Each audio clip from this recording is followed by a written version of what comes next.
before they present the financials. Thanks, Victoria. Policy Committee?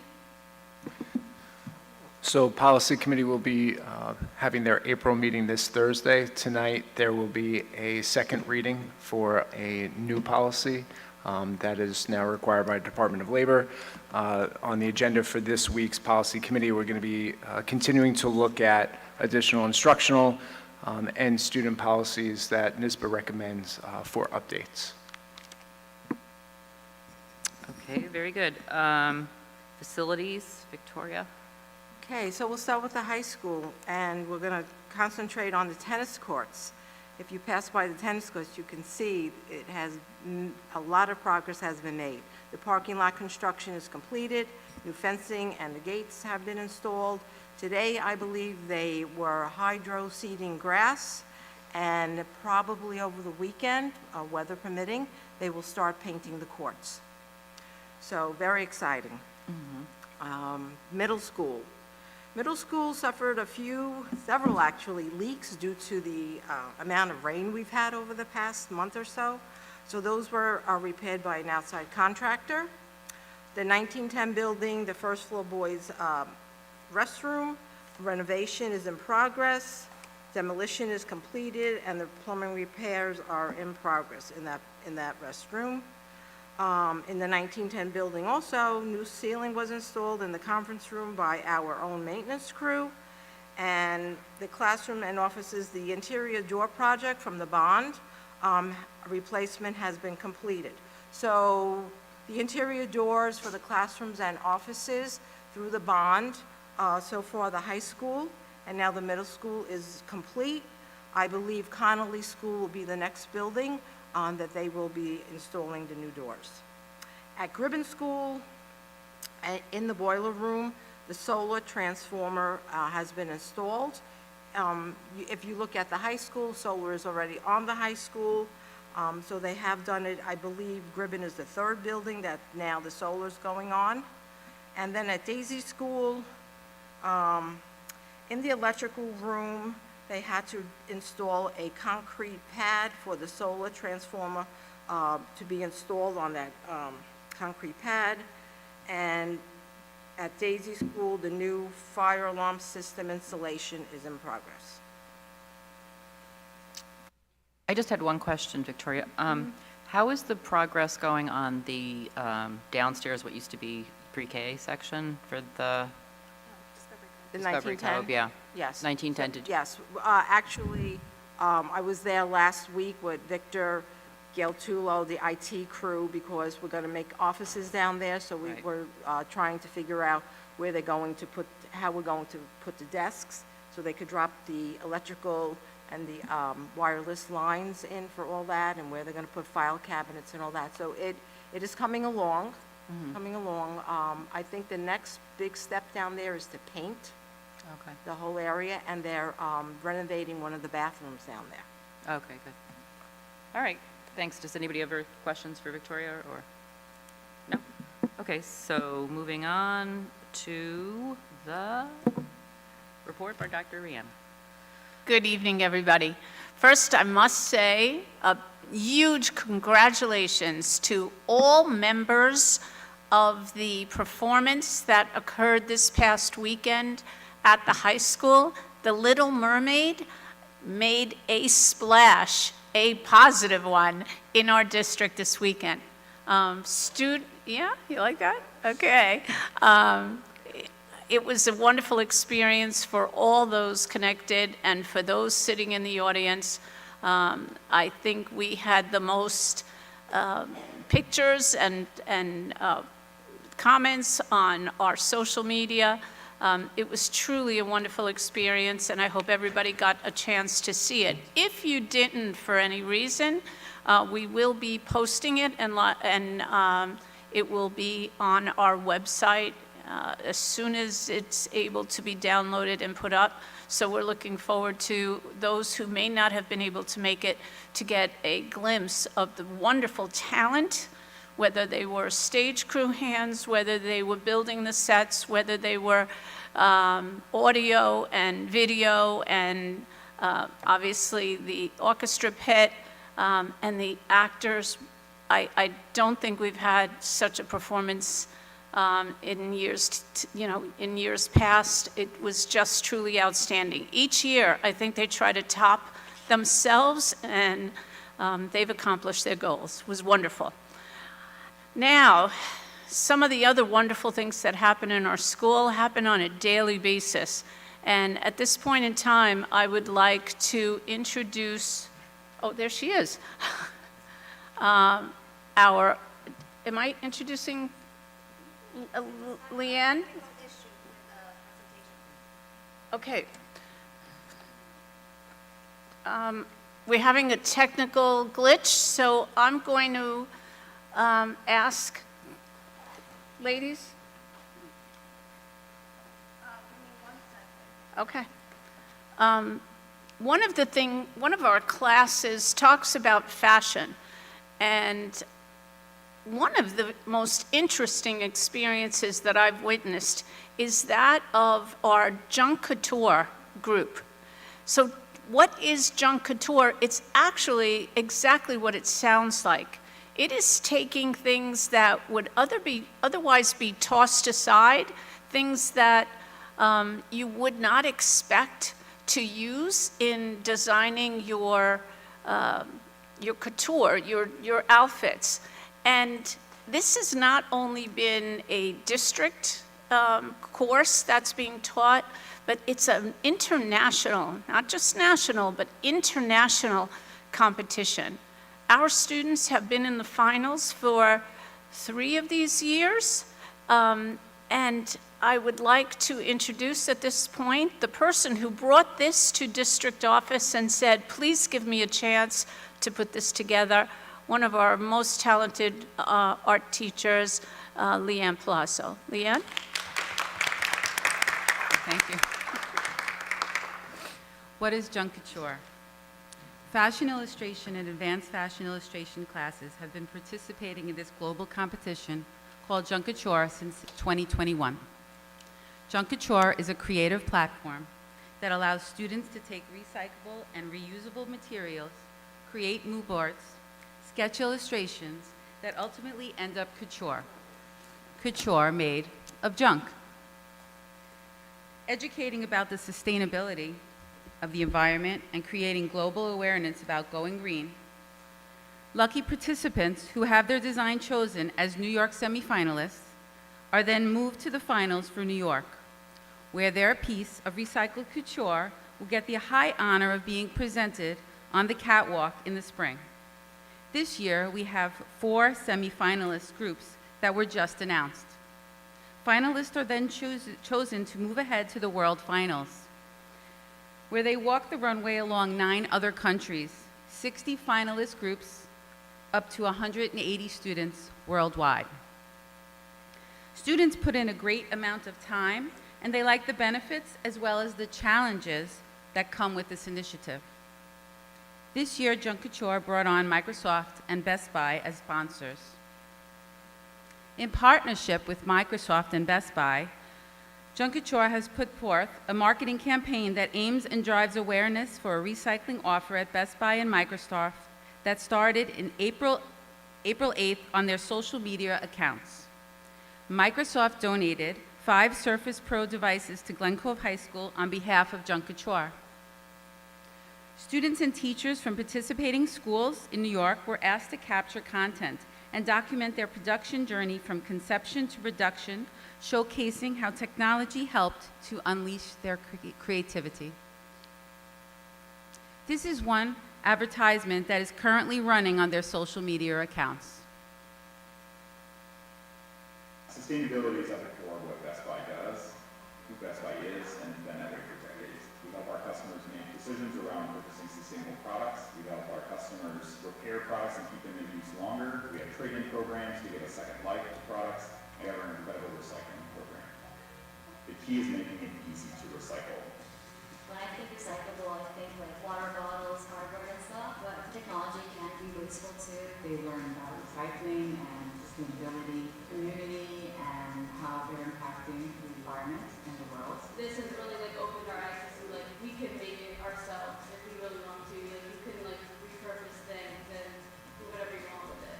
It's really inspiring to use materials like this. I think that's like one of the great things about this program. It's really pushing students to find their creativity. For our tutorials, we use cover bags and searched out how we can upcycle that. Anybody who's interested in fashion, look at the leave it. I mean, we took trash and made it into something fashionable. If you want to do it, do it. For us, sustainability means to recycle and to minimize the negative effects on the planet. We wanted to advocate for making more of it at home because we use stuff like a curtain, an old shirt, and a tablecloth. So we use hat balls and use the large CD disc. Like Junk Tour, Microsoft's sustainability goals align with the idea of reusing and recycling material to create new innovation. A lot of customers are coming in and disposing their product like that. You can bring that to the Best Buy, word it on my computer, and then it's recyclable. 100%. Just one trip, keep it easy.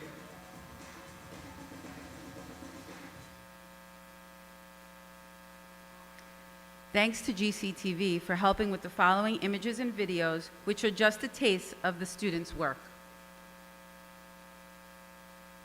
Hi, I'm Anna Gonzalez. I'm from Glencoe High School, and our design's name is Caroline. Our design was inspired by Art Nouveau and the Crisis Museum in the 80s, as well as the general theme of nature coexisting with modern times, technology, and all of it. And we aim to do this by clashing two very different styles together, but still making it into a piece that's pleasant to look at. And we combine these two styles with flowing forms, organic shapes, not only nature, as what Art Nouveau is based off of, and the sharp silhouettes of car seats. And as for the materials, we use rice bags, paper bags, garbage bags, any type of bag, plastic water bottles that we ironed out by hand. There's about like 100 or so of them. And we use Kinder Large and other like scrap wire that the school had. And most of our stuff was donated to the school by people. All of the stuff we had lying at home, I had a bunch of plastic water bottles, a bunch of plastic bags, just lying there, waiting to be used. And I found it in the rice bag. And as for the new bird design, it means or like a peacock, and peacocks are the unofficial symbol of Art Nouveau, hence why we named our design Caroline.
Tonight, I would like to introduce these students.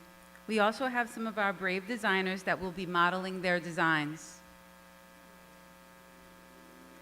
Allison Escobar Aguilar, wearing Sea Maidens, 2024 New York semifinalist, designed together with Allison Escobar Aguilar, Jacqueline Ramos Garcia, and Daniela Gonzalez. Vanessa Benitez, wearing Dark Eclipse, designed together with Mohit Kohli, Roxana Moza, and Vanessa Benitez. Fernanda Carguayo, wearing Trashy State of Mind, designed together with Fernanda Carguayo, Amy Cruz Chacon, and Addison Adriani.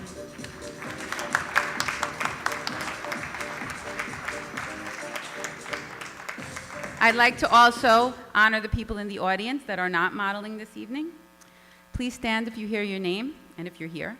Natalia Mansale, two-time world finalist for Junkature, 22 world finalist for Abu Dhabi, 22 climate model for Junkature, 2023 world finalist in Monaco, 2024 new International Women's Forum Month spokesperson this month at the Hilton.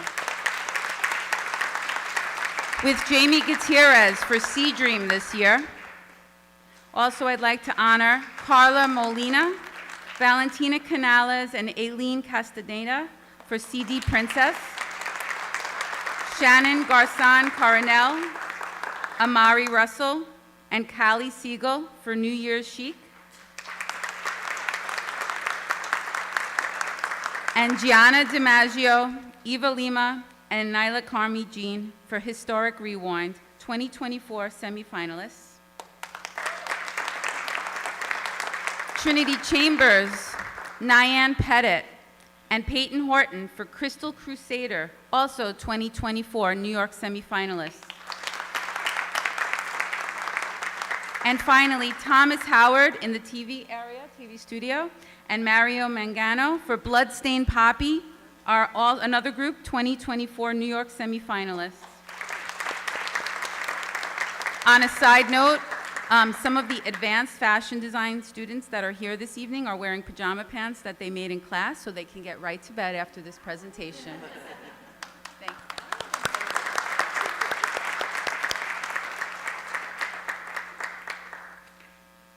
Thank you. Ladies, gentlemen, amazing. Let's give them another round of applause.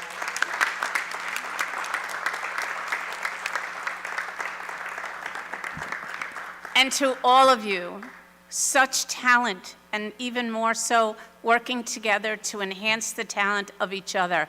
Congratulations to all of you. As they're walking off the stage and the others are sitting back, I do want to recall the first time I saw them on the international stage, I couldn't believe that they were up against students from Paris, England, Italy, the Middle East. It was truly an international event. Ms. Palazzo, thank you for bringing Junkature to Glen Cove.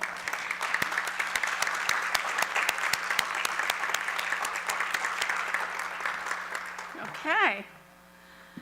From Junkature High School to our beautiful Middle School. At this point in time, I'd like to introduce our middle school principal, Mr. Nelson Icolano. And I got to get out of here again, right? Thank you very much. Awesome, thank you. So, Beautiful Me program that we've brought to the middle school is something that I'm very proud of. And we're hoping that it's going to be something we can continue in the future. And before we get into it, I just want to show you, am I using this wrong? I guess I am. Go to the right, okay.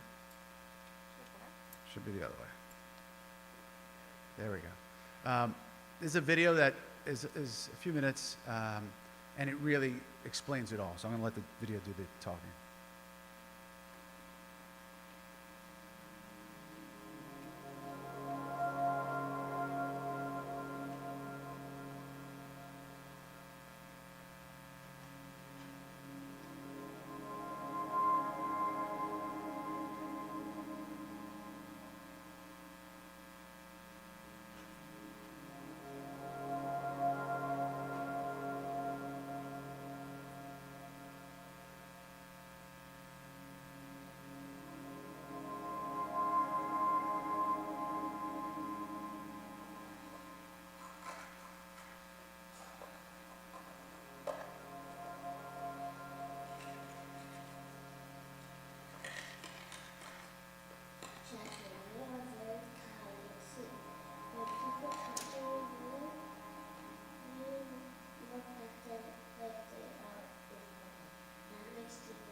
You are such an awesome and such a good friend.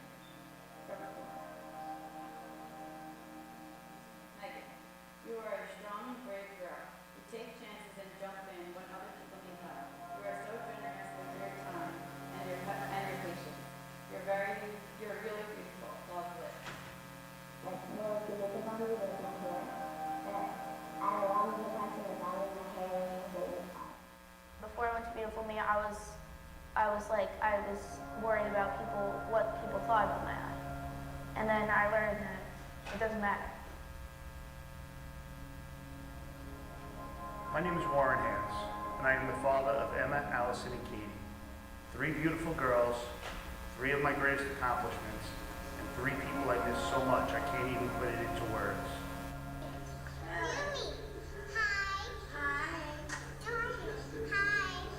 It always amazed me that my 3 girls, with the same parents, who were so close in age, who listened to the same words, experienced the same events, could all be so different. They were 3 totally separate individuals with 3 completely unique personalities. I think that is a very important lesson. If 3 sisters can be separate and unique, then so could all of you. Embrace what makes you different from the other people in your life. Be proud of the things that make you you.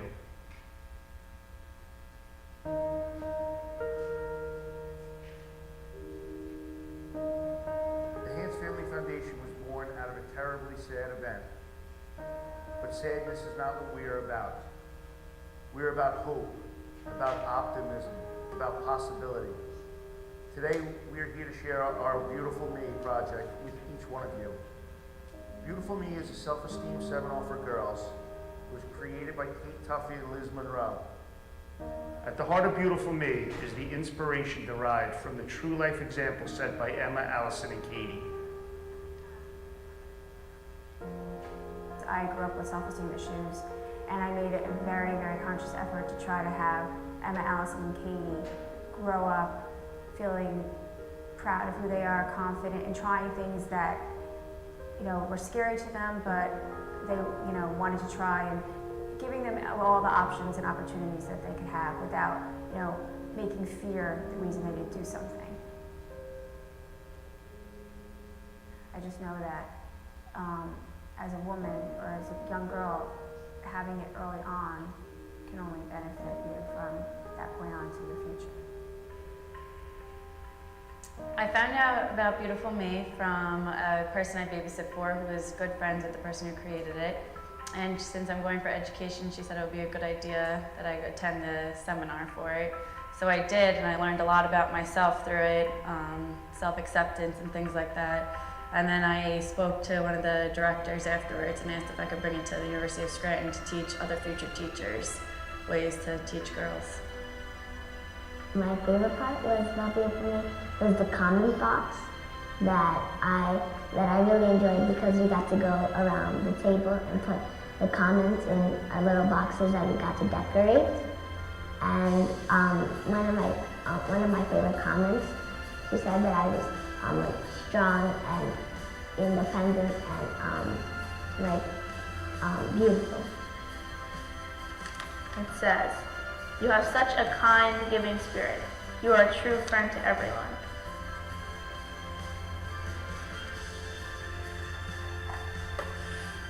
It made me feel so good, honestly. Like, knowing that someone thinks I'm such a good friend makes me feel so great. It makes me feel so happy with myself. Each and every one of us here today has a unique story and real issues. We also have the ability to decide how we are going to live with the challenges we face. I have learned over the past 4 years that I don't have to let the pain or the challenges in my life define who I am. I can't change the past, but I can write my own story for my future. Emma, Allison, and Katie showed us the real beauty through their love, laughs, and the way they treated others, through their unbreakable bond of sisterhood. That's what being beautiful is. It's about knowing who you are and appreciating your own genuine skills and qualities. It's about humility and helping. We have learned firsthand that when you give of yourself and concentrate your energy on others, you can put your own problems aside. I can tell you from experience that feeling bad for yourself doesn't result in feeling better about yourself. Please try to find the courage to help others. I promise that in the process you will find you have also helped yourself. I'm going to finish now by misquoting Mark Twain. The two most important days in your life are the day you were born and the day you find out why. I haven't found out why I was born yet, but I'm sure Beautiful Me is part of the answer. Thank you very much, girls. Have a great night. Enjoy the seminar, and I appreciate you having us.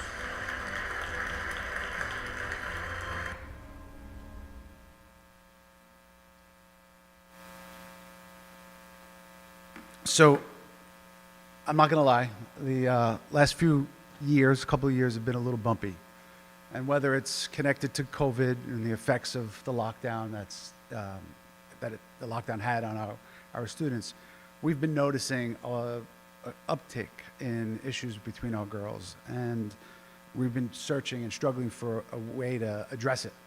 And I know Dr. Rihanna could tell you, she and I have spent probably more than we care to meetings with a lot of our students, often our young ladies and their parents.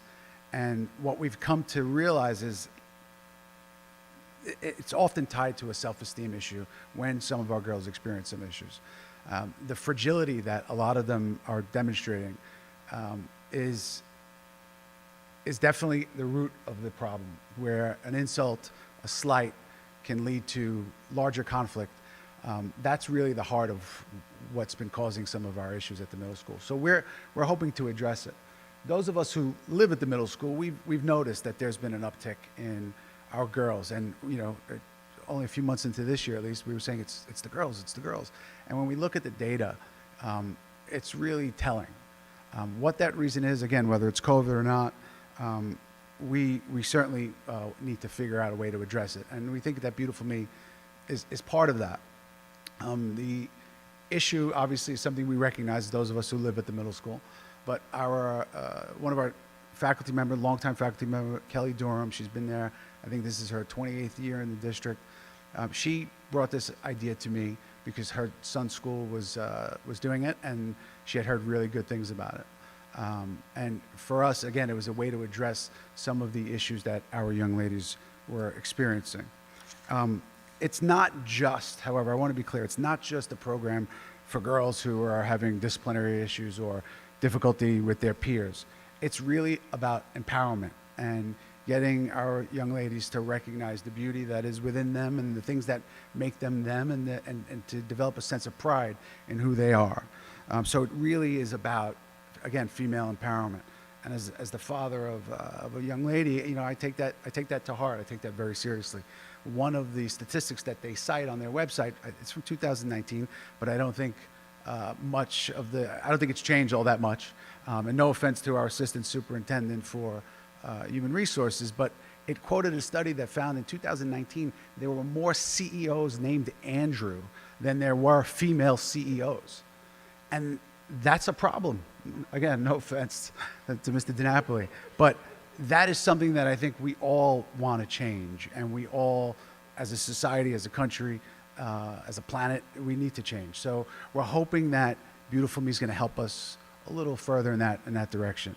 The idea that it takes a village, it comes from an African proverb that goes on to say, to develop a safe and nurturing environment where children can grow and flourish. And the beauty about Glen Cove, and I've been here, I'm finishing my 12th year, is that when there are issues, we come together as a community. I'm turning because we have Charmaine Clark from the Youth Bureau. I don't think she's here tonight, but our Councilwoman Danielle Fagazi-Scagliola, she helped kind of reignite our connection with the Youth Bureau. So we're happy about that. And Charmaine's attended our trainings, and you'll hear more about the trainings in a moment, but she is part of that. And you know, I'll say it again as we get towards the end, but the women in my building, the teachers and faculty who have really taken this to heart and really bought into it, it could not happen without them. So I'm going to have join me someone who has really taken the bulk, Josephine, the bulk of this. From the minute she came to the middle school, she's hit the ground running and done an absolutely fantastic job. So I'm going to have her, I can hand that out to the other side, and I'm going to give you an opportunity to talk about what you've put together. Good evening. So I'm here to speak about the implementation process for Beautiful Me. So we came together, 25 women in our Finley family building, who volunteered to be certified as Beautiful Me facilitators. So part of our training process, where we actually traded places with the students for a day. So we were participants in the workshop. So we had Carla Maurer, who you will meet later on in the presentation, come from the Hans Family Foundation, and she sat us down, 2 small groups, 2 separate days. So we had March 14th and March 21st. We had 15 teachers in our first training, and we had a remainder of our teachers in our second training, where we sat for 1 3-hour workshop, and we were participants for the Beautiful Me. So that's what our training really entailed. And what I found through the training process was this collective understanding that there was a greater need within our building to help empower our young girls, but we also found something within one another as adults, as female staff, that there were also things that we were struggling with internally that we also needed the opportunity and the opportunity to come together as a building and identify things that we're struggling with, areas that we may need help with, and what we can do together to create better change within our building for our young ladies. So we have already completed 2 Beautiful Me workshops. So we did our training on April 5th with our 8th grade girls. We had about 100 young ladies in attendance for this workshop. We just successfully completed our second training yesterday, April 15th, with our 7th grade girls. And again, we had a little over 100 girls in attendance for our workshop. So we have 1 more training to complete with our 6th graders, and that'll be held on May 6th.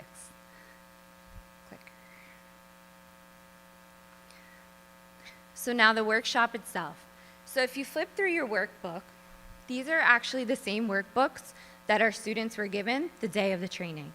So the workshop is broken up into 3 modules, and we successfully completed all 3 modules in 1 3-hour sitting for each grade on the 2 different days that we've hosted so far.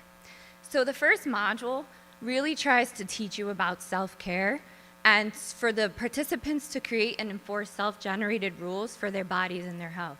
So before we even begin to dive deep into the workshops, we have the girls sit down. There was no more than 15 girls at each table with 1 facilitator. And the way we started was just having the girls introduce themselves. But the way that they would introduce themselves was very special. So for example, they would say, "Hi, my name is Josephine, and I'm beautiful." And each girl had to go around the table and introduce themselves in that manner. And what we really found was that it was extremely awkward, extremely uncomfortable, and a lot of girls are hesitant or actually volunteer to skip or pass their turn. So I facilitated a question to my group personally, and I said to them, "Why is it so awkward? Why is it so uncomfortable to introduce yourself and add on that extra piece of letting other people know that you're beautiful?" And one of the more alarming answers that I received from the group was, "It's because I actually don't believe it myself," which is why it was so complicated for them to sit there and say, "Hi, my name is Josephine, and I'm beautiful." And I could relate to them on that level because when I sat down in the training with my colleagues, it was also very uncomfortable and also very awkward. So we kind of had this shared experience, and by the teachers sitting in the training themselves, it really created that emotional attachment to the program that was needed to really enforce these ideas to our young ladies. So one of the first activities within the workshops, there's a tree. The tree has branches. The branches are empty. So the goal of that activity was to have the young ladies fill in all the people and activities that they're responsible for in their lives. So we give them a few minutes. Some girls filled up their branches right away. They knew exactly everything that they were responsible for, their responsibilities at home and in school. Some of our young ladies really struggled to identify things that they were responsible for, but it wasn't because they don't have responsibilities. It was more so because it's routine for them. They don't consider it to be a responsibility. So for example, a lot of our students are in charge of caring for younger siblings. And that was a common theme within my personal group of 15 girls. I had 10 out of my 15 girls in my group all say that they were caretakers for their younger siblings. And really what happened was the girls would look around at each other, and the groups were created at random, by the way. So they weren't sitting with their friends. They were sitting with girls that they might have had problems with in the past, or maybe never would have thought that they had anything in common with. And they turned around and they looked at each other at the table and they said, I can't believe that you have to take care of your siblings too. And then they started to have side conversations about all the crazy things that their siblings put them through. So that brings me to move on to Module 2. And the goal of Module 2 is to introduce and foster positive thoughts about each participant's talents, personalities, and challenges. So the girls are given in the workbook about 100 adjectives. On the prior page before those adjectives, there's an outline of a superhero. So to start this module off, the question was presented to the group, who's your superhero? And the girls kind of looked at me like, what do you mean? And I'm like, who is somebody that you look up to? Who is somebody that you strive to be when you get older? Many of our girls raised their hand and they said their mom. Many of our girls raised their hand and said my older siblings. But I had a couple of girls who raised their hand and they said, I really don't have anybody that I look up to right now. But what that really turned into was the other girls saying, well, why don't you be somebody that other girls can look up to? Be your own superhero. And it was amazing how we worked through these modules, how the girls became more vulnerable with one another, how they were building each other's self-esteem without even realizing it, and how they were able to pick each other up in times where they were pretty much speaking about the most vulnerable parts of themselves and their lives. So when they were asked to identify their pleasant and unpleasant aspects of their personalities and behaviors, the easiest thing for them to do was to identify the unpleasant things. So they were writing their list. A few girls had like 10 unpleasant things written down and maybe one pleasant thing. And I said, you know what, maybe we need to pause for a minute. Why is it so much easier to speak about the unpleasant things rather than the pleasant things? And really what we found is that a lot of our girls, they don't want to come off as too confident or too cocky or too conceited. So they actually feel embarrassed or afraid or nervous to speak about the things that they're really good at. So I was giving them examples from my own experience with Beautiful Me, and I was giving them adjectives that I would consider for myself to be pleasant and unpleasant. And one of those things was, I can be considered stubborn. And one of the girls said, how can you turn stubborn from an unpleasant to a pleasant? And I said, well, when I put my mind to something, I want to do it. But that can also be considered to be an unpleasant thing, because sometimes that means I'm a little less open-minded to other people's opinions and ideas. But that's not an area of weakness. It just means that sometimes we struggle, and it's okay to have bad days. And it's okay to have things about us that we can share with one another because we're not alone in this process. So moving on to Module 3, this was my favorite part of the workshop. So it's all about giving and receiving a compliment. It sounds so silly and it sounds so basic, but the example that was given to us when we were in the training is typically if somebody approaches you and they say, I really like your hair today. A lot of times our first response is, oh, thanks, I didn't wash it. Or thanks, I just came from the salon. But it's very rarely just a thank you. Or sometimes our initial response is to say thank you and then give a compliment back. So if you say to me, oh, I really like your hair today, and I say to you, I really like your hair today, but you clearly just rolled out of bed, is that a meaningful compliment?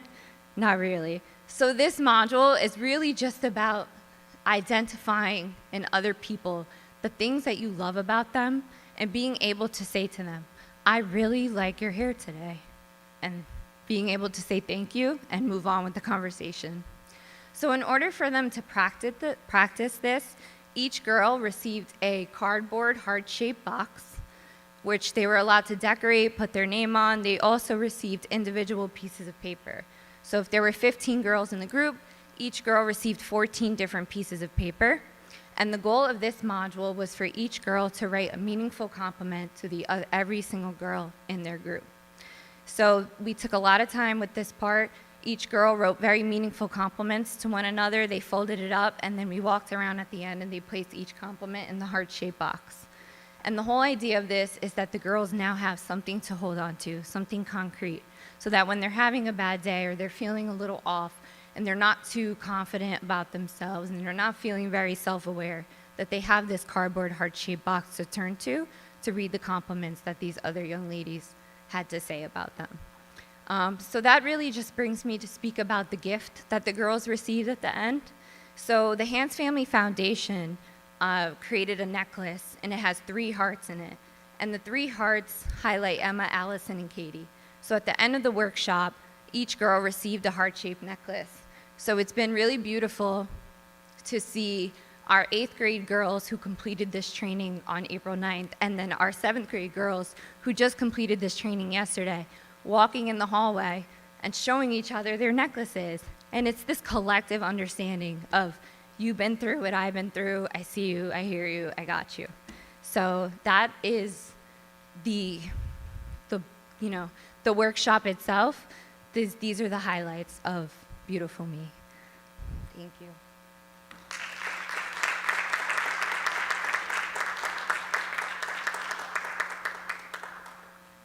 These are some photographs of our girls during the workshops, our 8th grade girls. The second slide said, out of tragedy comes inspiration. If you listen to Josephine, that's inspiration right there. I'm very happy to have her as a colleague and in our building. I was just a few minutes, but I know she's amazing and she does great work on behalf of our kids each and every day. So thank you, Josephine, for everything that you do.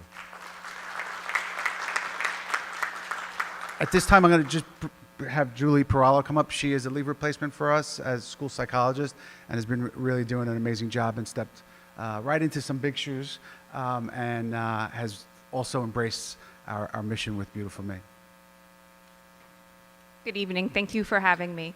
Now I'm going to talk a little bit about how the Hans Family Foundation had partnered with Harvard Medical Center to really kind of see the exact impact the program had on other women that had participated.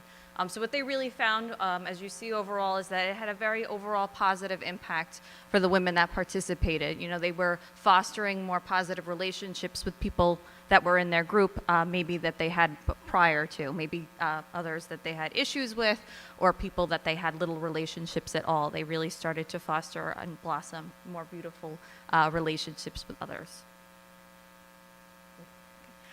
So what we really discovered is that, you know, with the message that we're kind of presenting with Beautiful Me, if we can get the message across to at least half the students in our population, we really feel like it'll foster a more positive and influential school climate overall.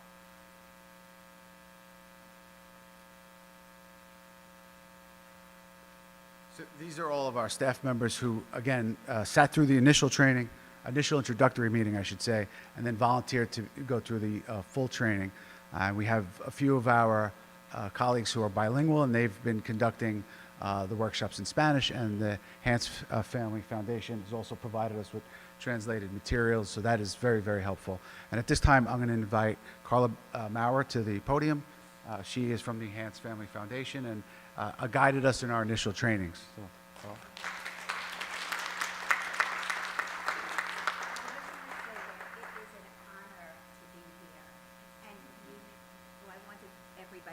That I am so proud of the Finley School. I've been teaching Beautiful Me for 3 years, and I have never been to a school that has embraced it like Nelson and Josephine and the staff there. It is just like giving birth to a baby. I mean it. I just went through the program with them, innocently coming to the school, bringing my supplies, and they just took off with it. And it has become just so beneficial to see these girls develop self-esteem and camaraderie and not lose the mission, which is to talk about Emma, Allison, and Katie. That was the big problem. This started with 50 girls on a snowy night in Kate Tuffy's garage when they found out that Emma, Allison, and Katie had passed away. And it has now billowed into 160,000 women all over. It's almost like a camaraderie. And not only did I teach self-esteem, but my self-esteem has grown. And at the end, I just wanted to show everybody, the children, the girls must attend at least 2 of the 3 sessions so that they earn this necklace. And in the necklace, and on this snowy night, Jackie Hands brought a picture of all her children to the garage on the snowy night. And on the back of it said, "Thank you for taking the time to learn about my daughters, Emma, Allison, and Katie. Perhaps more importantly, thank you for taking the time to learn how to feel strong, confident, and kind to others. You are beautiful. With love, Jackie Hands." And you can imagine how hard that was. And then each girl was given a necklace to wear. So thank you, and thank you, Nelson and Josephine. I just appreciate so much what you've done.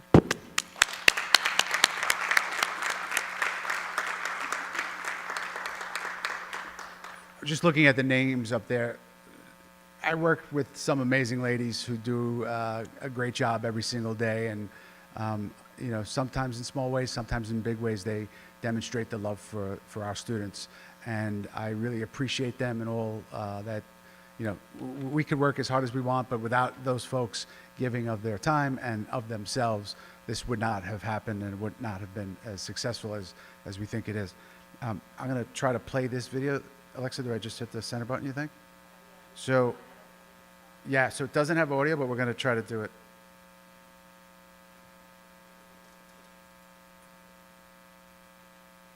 Yeah, are you able to hit play on it? Oh, here we go.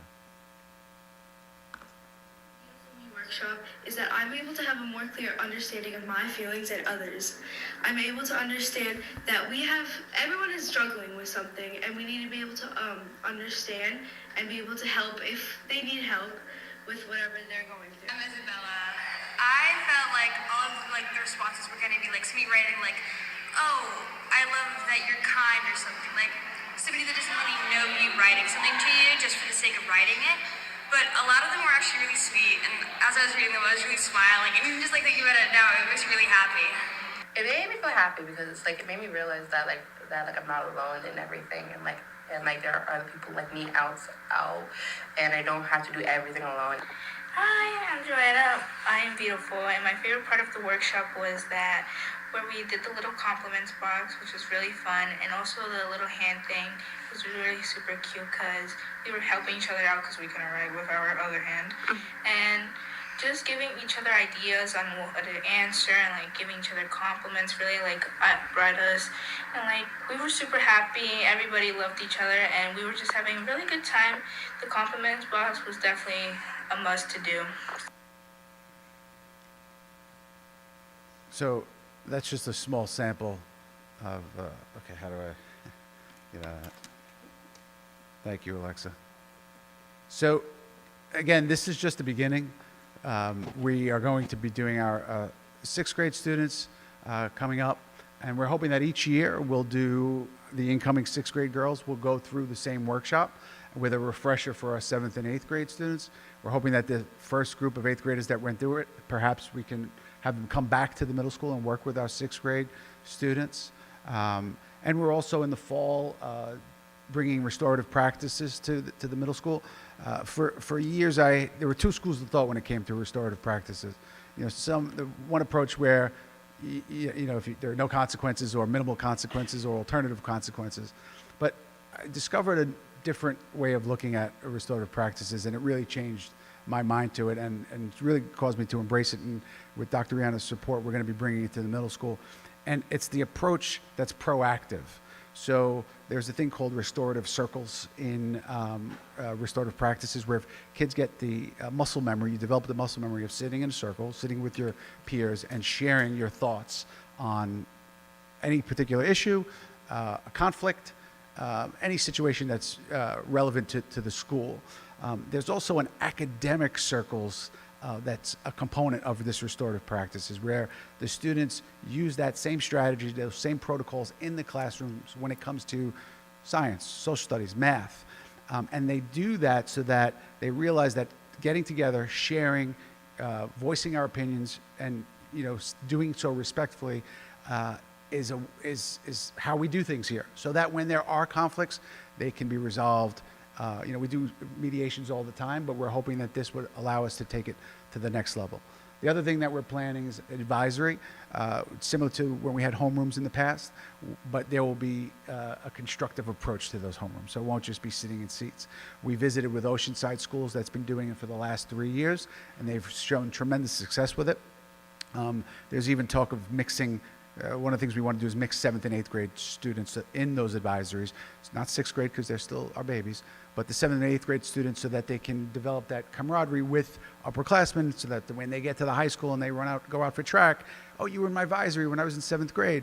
They'll develop those connections, and if you know, the more people you know, the less likely you are to give someone a dirty look in the hallway or, let a slight, become a bigger issue. So again, that's something we're looking to do, as well as the eligibility policy procedures for extracurricular, which again, we're hoping that tying all of that together will help improve the culture of our school for the better. There were the questions that I got when we initially shared this with our PTA and the site-based world. What about the boys? The boys aren't being left out. I have a son. I care about boys as well. It's really the approach, the restorative practice approach is going to benefit everyone. But true to form, our amazing teachers are not just female teachers. We have the Durham team, the men on the Durham team, and our VE teachers, Mr. McKinnon, Mr. Hernandez. They've put together a version not as extensive as this, but a team building exercise protocol for the boys. And we did that for the first time just the other day for our Durham team, and we're hoping to refine it and improve on it. And we're hoping that it's going to get better as the years to come. So thank you for your time, and I appreciate the opportunity.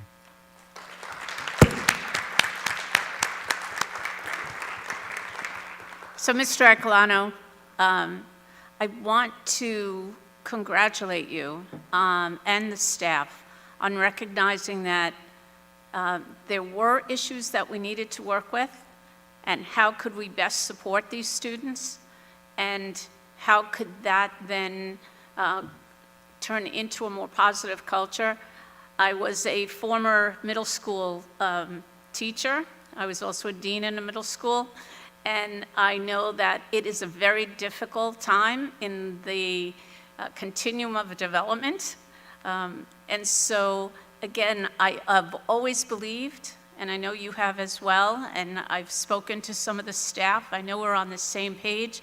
They need to make connections with one another and see their similarities, not just their differences, and have that strong confidence in themselves in a very positive way. I truly am grateful for bringing this program to the schools. I thank all the staff members that have volunteered their time. No one got extra pay for this.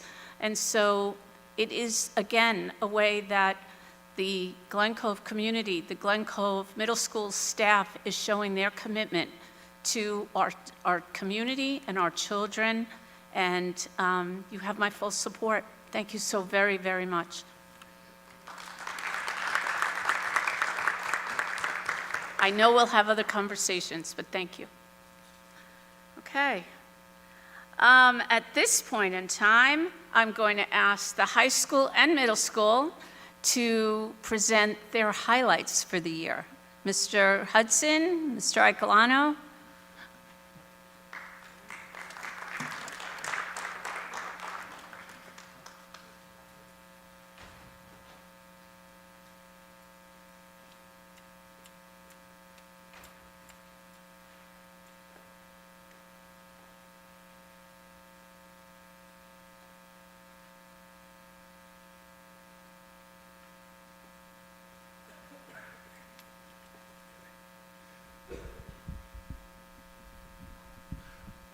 All right, good evening, everyone.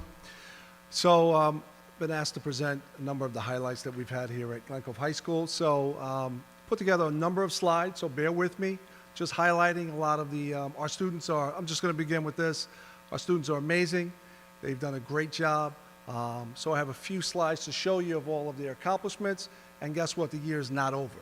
All right, so we have a number of events that are still are before the year ends, but I want to go through a few of them pretty quickly.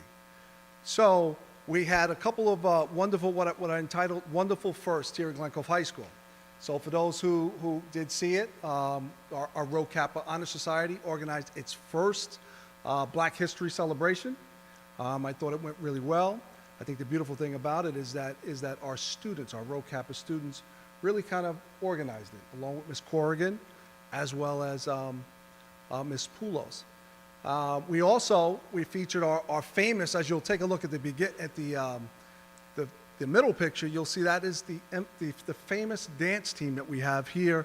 Definitely want to thank Mr. Nadell, Board of Education, Dr. Rihanna, for giving us an opportunity to now have an official dance team here. I've actually received an email yesterday because now another organization would like for those young ladies to dance at another event. We also, for those who saw it was on News 12. I believe Lisa our PR person had reached out. They showed up. So we had a little piece on News 12, which is always good to have some positive PR showing exactly what our students are doing here at Glen Cove High School. Next, we have, this year, another wonderful first. It is, I'm a graduate here at Glen Cove High School. The last time we had a dean of students, it was Dr. Joseph Hinton, and that's years ago. I had hair back then. Dr. Hinton used to hang out in the gallery, but we're fortunate to be able to bring back a dean. And if you take a look at the first picture there, that is Mr. Johnson along with our CERT team. And we're working on emergency response plans. But one of the great things with Dean Johnson is that he's actively in the military. But with having a dean here, he's identified students who are truant or not attending class much earlier because he's actively in the hallway. One of the other great things is that he can conduct home visits, and in the past we've always had home visits during the day. The beautiful thing about having Mr. Johnson here is that also, sometimes his days are structured to where he can now do home visits in the afternoons when parents are there. He's increased invisibility in the hallway. He's introduced new attendance and safety procedures and protocols. For example, he supervises the Alternative Learning Center, previously the ISS room. He has created a digital attendance form, so it's similar to a behavioral form, but the digital attendance form allows teachers, it's another way in which we're trying to make sure students don't fall between the cracks. Teacher can quickly send that digital attendance form to him, alerting him that students are either truant or students are not attending school classes the way they should be. Another thing he's brought to the table is we have a number of kiosk machines here in the building where students have to tap in.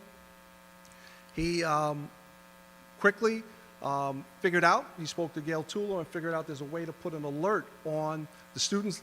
I have to say they hate it, but it works for us because it actually, as they walk in, if it's a certain particular student we need to find, there's an alert that goes off. It is sometimes a bit annoying, but it does say something to the effect of report to the main office or report to the dean office.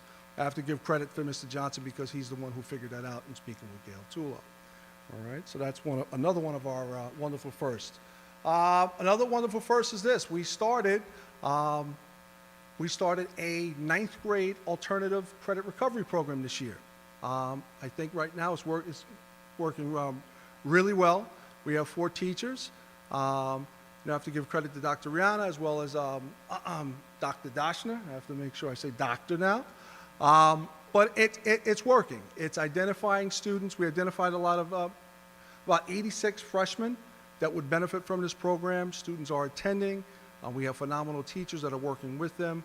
And this is just another wonderful first we've had here at Glen Cove High School to address and build the students' skill sets so that one, the carrot, if you will, is that you attend this program, do well, and you do not have to attend summer school.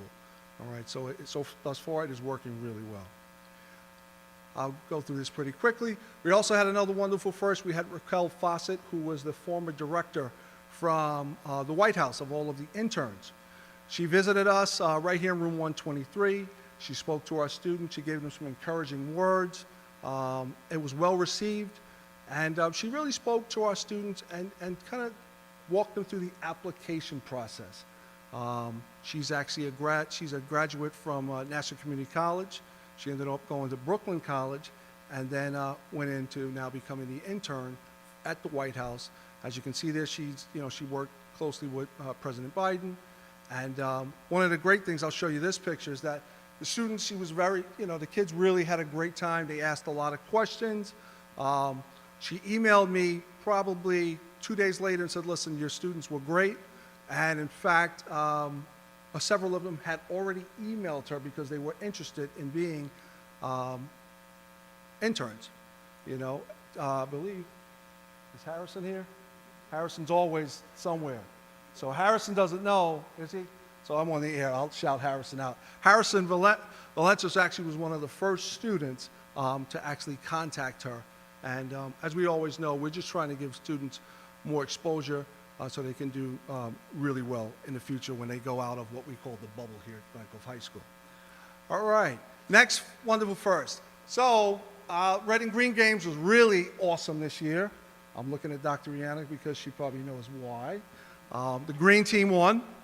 All right, so I know I am impartial as the principal here at the high school. I am a Conley kid. I went to Conley school, so I'm always secretly rooting for the green team.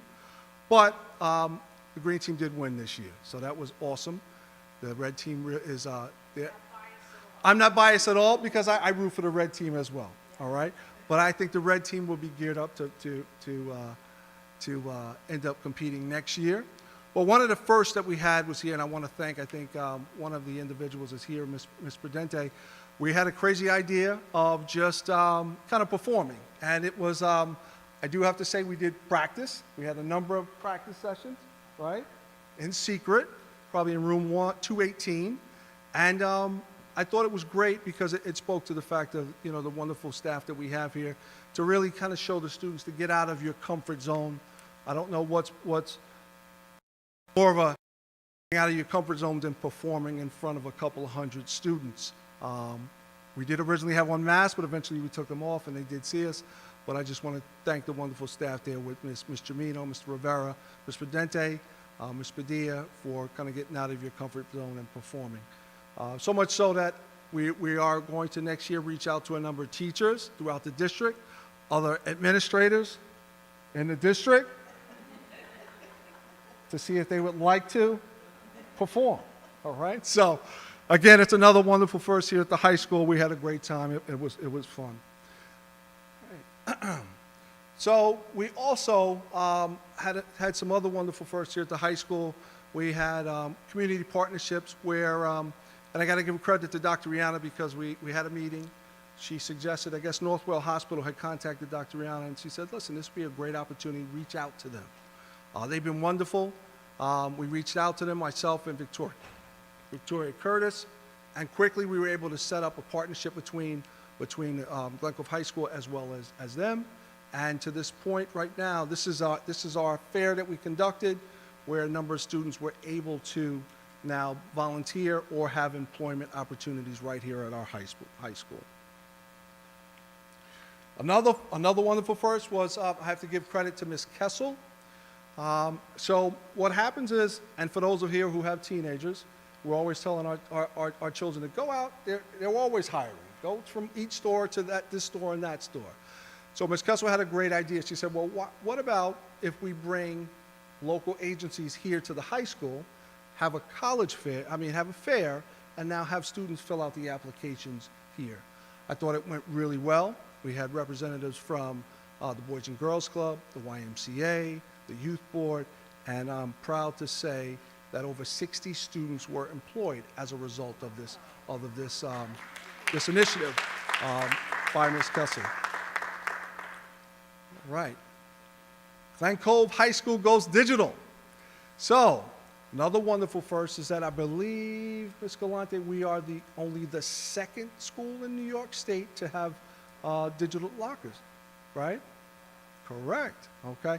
So it's been great. I will tell you right now, we've learned the software. It's been awesome. If you take a look there right now, as of this afternoon, that picture was taken. 469 students are using our lockers, which is probably more than has ever used in the past. And I think it's simply because it's new, it's cool, it's digital. And also, as you can see, I put a book bag there because these lockers allow the students to really put those larger book bags inside, and it's going really well. All right. I'll quickly go through another, some other community partnerships we've had this year. Charles Evans, which formerly was the Malillo Center, they reached out and they are kept reaching out, and they wanted a partnership with us. So they reached out to Ashley Giraldi, our world language and E&L director. They reached out to me, and we said, you know what? It's a free service. So actually, just this week, they came in and they spoke to a lot of our newcomers, our L's here in the district. And we're just trying, the beautiful thing about Charles Evans is they have a bilingual social worker, and it's a free service.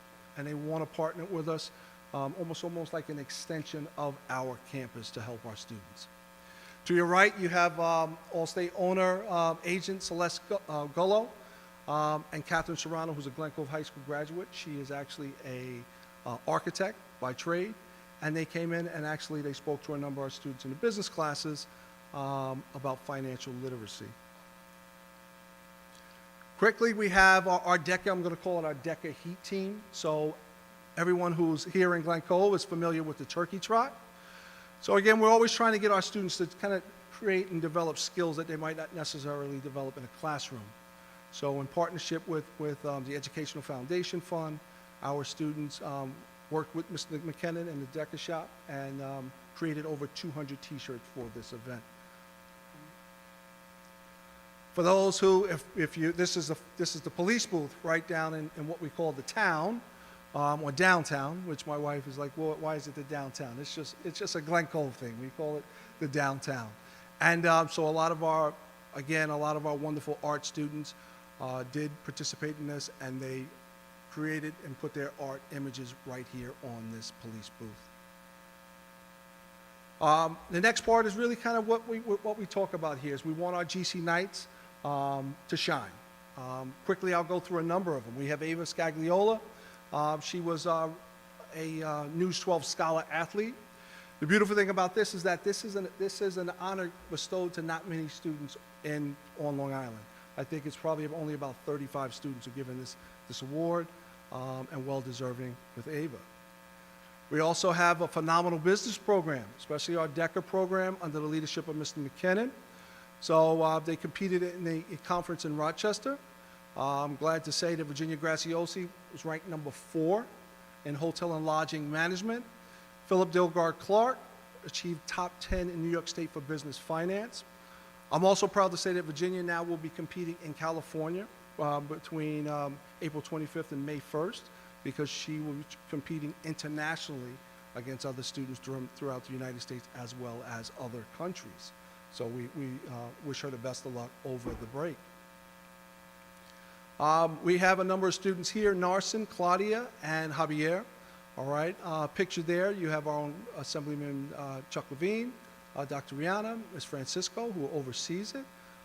And these 3 students, what this is they go up to Albany and they learn leadership skills. They learn how to advocate, how to be an active leader. And I'm proud to announce that 2 of our seniors, Claudia and Narson, actually received scholarships because they attended this event. Another highlight is just recently our students returned from SCAD from Atlanta, Georgia. That's the picture to the left. We also recently, our VE Virtual Business Program, under the leadership of Mr. Simon, went to the Jacob Javits Center and participated in the Enterprise International Competition. And again, another highlight is that Glen Cove High School goes there and ends up in 2nd place and winning the Rapid Prototyping Challenge. So again, our students they're shining. There's more. So we have Michael. All right, everyone knows Michael Ranga. All right, Philip Dilgard Clark, Thomas Potter. So each of them competed in the American Legion High School Oratory Scholarship Program. And I'm proud to say that actually Thomas advanced and ended up receiving a scholarship in this event. So I have here, and the beautiful me, it speaks to this, Mr. Nelson, Mr. Iacolano. So our top 3 students are all females. All right, so, I mean, all 3. And you're going to see a trend. Now, our young men are also doing really well, but you're going to see a trend in the next couple of slides. But what's so great about these 3 young ladies is that their GPA, if you calculate it combined, is probably all over 104. All right, so they do a great job. You have Victoria Graziosi, again, who will be competing in Anaheim, California. You have Jada Campy and Victoria Babylon. So we have Lola here, who was hired to work at the DNA lab in Cold Spring Harbor. So again, our students are not just performing well here, they're actually doing internships and doing well outside of what we call the bubble to advance themselves. Next, we have Grace. So now Grace is an 11th grader. Again, she will be working this summer. She'll be working at the DNA lab, doing research in engineering, health, and at the end of the summer, she'll be doing a lot more research at the DNA lab. Let me scoot back really quick. So Phoebe George. So you probably have seen this picture of this young lady probably all over our website. Phoebe was an awesome young lady. She actually received a full tuition scholarship to Hartford Art School, and she's just a phenomenal young lady. You probably, for those who attended the play, you saw Phoebe as one of the performers, all right? So we have another, and again, the theme is a lot of females, all right? So Natalia was here. I watched her leave. These are 3 of our phenomenal art students. So you have Phoebe Pender, Natalia Monsale, and you have Phoebe George. Again, accolades earning them in Leanne Palazzo's AP class. Let's see, what else? All right, we get back to Jada Campy. So now Jada Campy is actually our salutatorian, but she also, most recently, she is a finalist for the National Merit Scholarship. So the reason why this is prestigious is because really throughout the country, there's only 15,000 students recognized for this, and only 8,000 will end up with a scholarship ranging from $2,500 to $10,000. And guess what? Glen Cove High School has one of those finalists. So we're extremely proud of Jada. So for those here, we just wanted to highlight some of the schools that our students have been accepted to. All right, if you take a look here, you have schools, Johns Hopkins, Duke University, Purdue University, Amherst College, Fordham University, University of Michigan, Clemson, Virginia Tech, Stony Brook, Binghamton, University of Maryland, and also Pratt Institute. So now this is not all of them, this is just simply a few that I wanted to list here, but let's just let everyone know these are the colleges that our students are being accepted into. Quickly, I just want to, a huge shout out to the entire school district. Our music program, as I've said, and everyone who's been here knows, we have a phenomenal music program here. And I believe this is the 3rd year that we've received this honor, Mr. Nadell? 5th. Okay, so 3rd year in a row that we have received this honor. So again, here at Glen Cove High School, we want to honor the staff that are going above and beyond for our students. So last year, we came up with an idea of giving out an award called the GEM Award. And the GEM Award, it's basically for teachers going the extra mile. And it's actually, it's not just teachers, it is also for any staff member, be it a custodian, a monitor, and it's worked really well. So what you'll see here is just a few pictures that I picked. You have Danielle Corrigan, who received this award. And the way it works is that a person has to, once you receive it, you get the parking lot in the front, you get a parking space in the front. And believe you, here at the high school, that is valuable. That is very valuable. All right, so, and you now at that point, you have to pick another winner, all right, that is not in your department, all right? And I think it's worked really, really well to a point where I believe the faculty always want to know, okay, who's the next gym winner? Who's the next gym winner? So you have Ms. Corrigan, you have Ms. Pereira, a guidance counselor, Ms. Manjapani, one of our math teachers, pictured here in the third. You have again, that's Ms. Pereira giving the award to Ms. Ramos, who's an ENL math teacher. And then you have Zach Builder, one of our earth science teachers here. Our last recipient was Ms. Rivera. So we ended up taking this picture a little different. We went in a different direction because at first we were just recognizing these teachers in front of the faculty and just kind of had epiphany and said, listen, why don't we start to recognize the teachers in front of their students? And I thought it went really well. These are her students. Majority of them are excited, but you know, the majority, all right? But this is something I think is going really well, and it's something that we've introduced the last 2 years. The last thing, as far as staff, Miss Fran Krish was recognized. She actually received the Rochester University Singer Family Prize for Excellence in Secondary Education.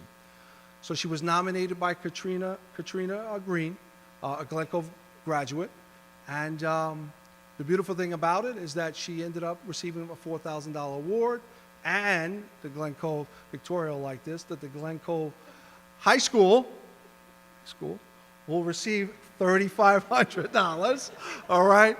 But again, it's the beautiful thing about this is that Ms. Krish, who does a great job, but for one of our graduates to now be away at school and now nominate one of their teachers that they pretty much probably had about 4 or 5 years ago. I think that speaks volumes as to who our kids are. All right.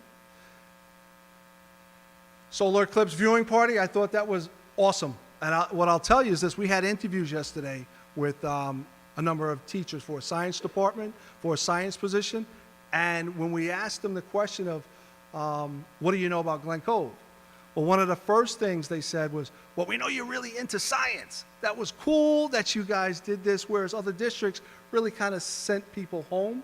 So I want to actually give kudos to Dr. Doshner, all right, for spearheading this with Victoria Curtis and Zach Builder, because it stood out. It shows that, you know, we are, kids had a great time, all right, they were well behaved, and it was just really cool. It was really cool. Last but not least, I think this speaks for itself. All right, I know Dr. Rihanna mentioned this. You talk about a highlight. I've been here for 19 years, and when I was in high school, we had productions like a gentleman by the name of Dale Zerbrick, and the productions were phenomenal. I would have to say, The Little Mermaid, the production that they put on, the preview, the Friday, Saturday, even to a point where my wife was like, I would actually go see it again on Saturday. And here's how you know it was great. I don't really care for musicals. I don't. That was awesome. That was amazing. Our students did a great job. Definitely congratulations to Mr. Nadell, Mr. Ross, Mr. Norris, all of our students. It was just phenomenal. It was almost like watching, at one point, as I sat in the back, I thought they were playing a soundtrack because it was that great, you know. So it was awesome. It was awesome. All right. I just want to thank the board, thank Dr. Rihanna, all of the central administration, just because of all of those highlights. It would not have taken place if it wasn't for your support. And our GC Knights, we want them to just continue to shine. All right, thank you for your time. Thank you so much.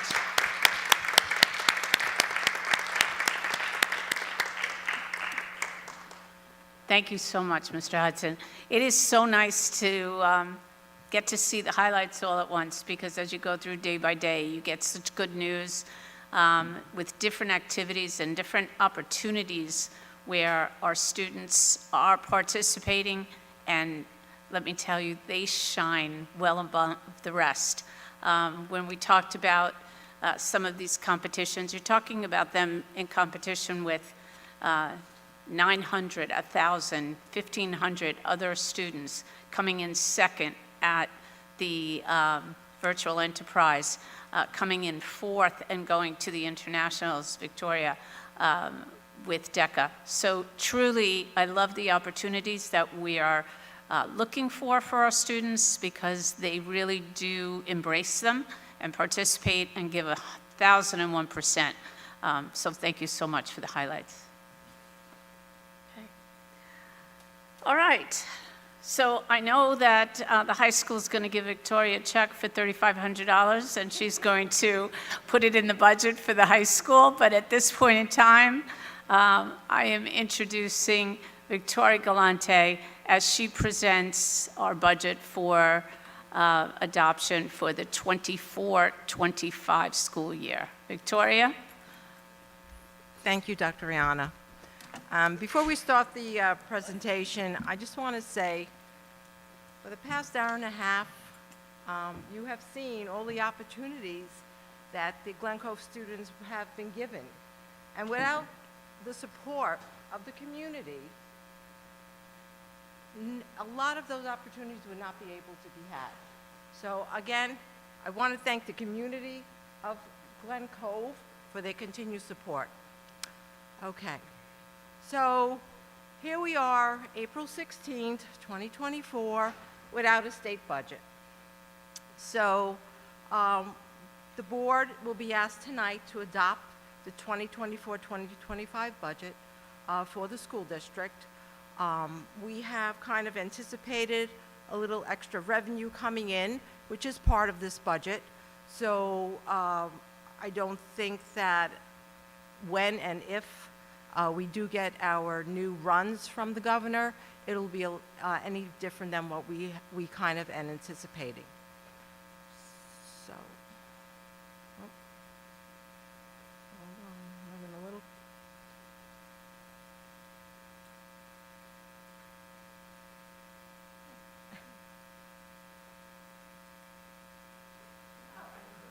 Sorry. Hold on. Let me try it again. Oh, there you go. Oh. Oh, okay. Oh, Dr. Rihanna? Okay, good. Tag team. Okay, I love it. All right, so tonight, this is the proposed budget for the 2024-2025 school year. And again, it will be presented in its components: administrative, capital, and program. Again, I'm not going to go line by line. We'll just point out some of the variances from each slide that are a little bit need to be talked about. And once again, let me remind everyone, these are the totals of a number of lines that you are seeing here. Once the board adopts the budget after tonight, I will be giving our Lisa, person who does our website, the line-by-line budget that she could post, so you could see what actually makes up each one of these total lines. Oh, go ahead. Oh, okay. So on this slide, I guess what the glaring thing is that tax collector, we have reduced that by the $50,000. The other lines have small increases or decreases.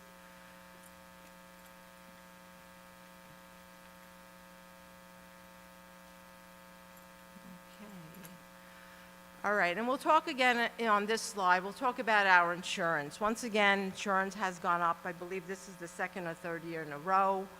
Again, and you'll say, why has insurance gone up so much? It is because of a few things. One, all the Child Victim Act cases that are out there. The district has only one, but there are some districts that have multiple.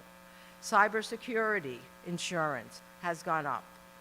There's probably minimum of 12 cyber attacks on school districts every year that our insurance company has to deal with.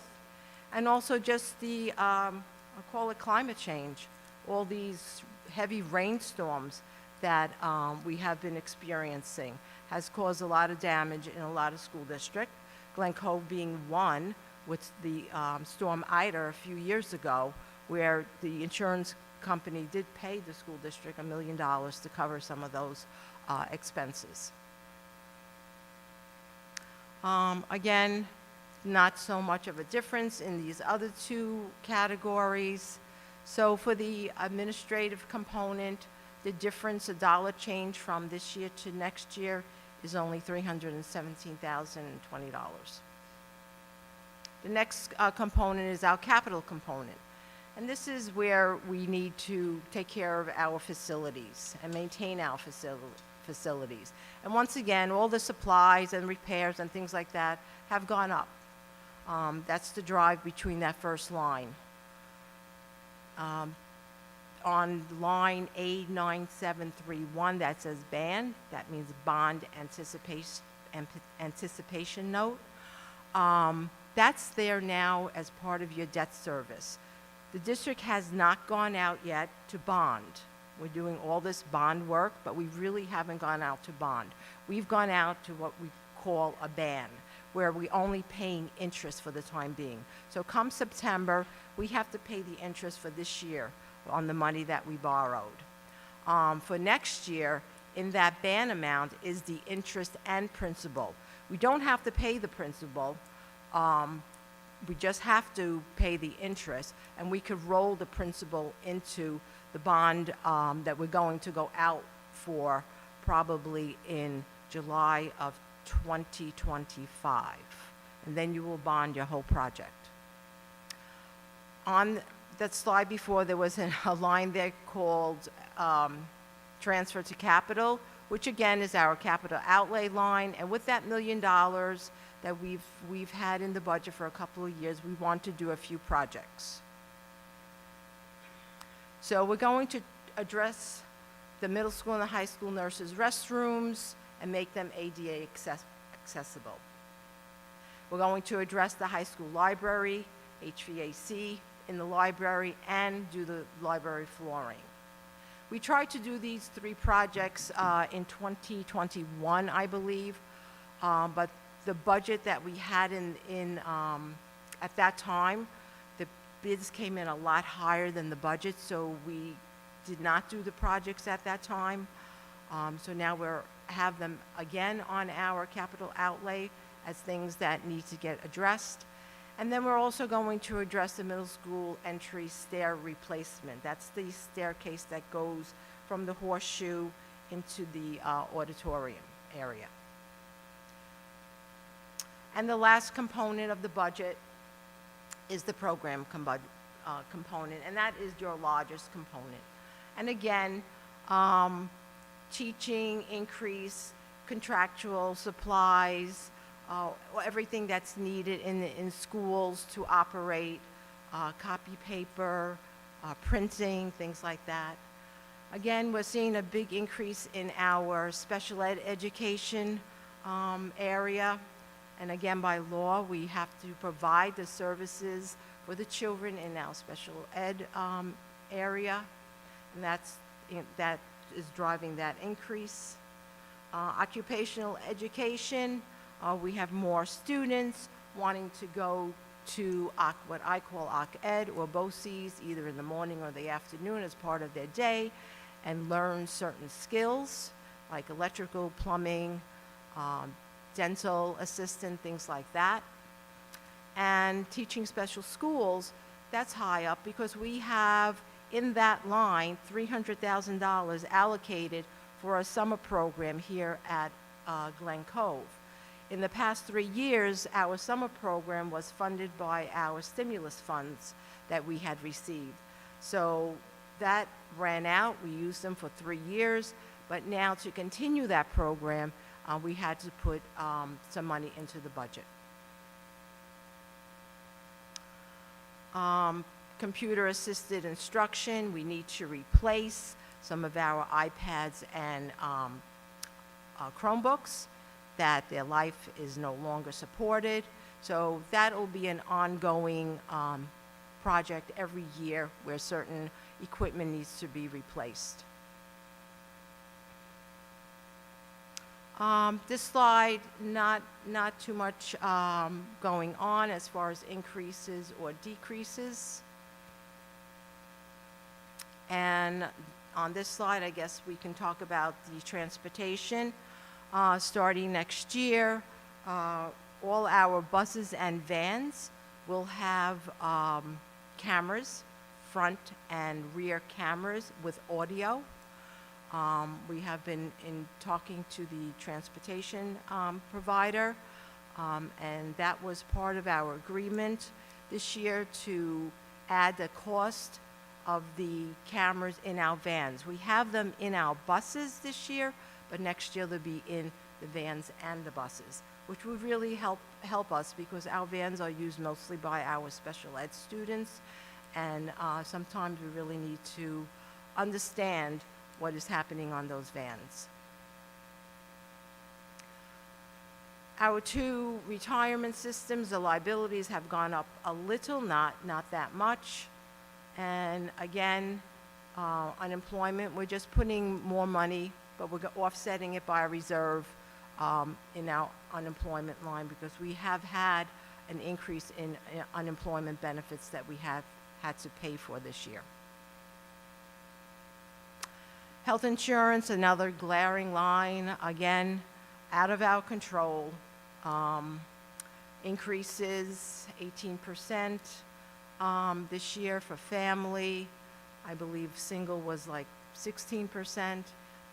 Even our Medicare group, our retirees who are Medicare, that also went up, I believe, by 24% this year. So we have had an increase in both medical and dental providers. Again, I've seen this in the past. I've been doing budgets for almost 20 years, and it does become kind of cyclical. The rates go up, and then they start coming back down again. So hopefully we will start seeing that in the next coming years, that they won't keep going up. So if you add the three components together, the total for the 2024-2025 budget would be $113,416,040. So these are the slides now that are really important. So the legal levy that was reported to the Office of the State Controller on March 1st for the Glen Cove community is 2.768%. The levy could have been 3.8%. The administration and the board felt that was too high of a levy for the community at this point in time. So we reduced it by $800,000, which brought the levy down to the 2.768%.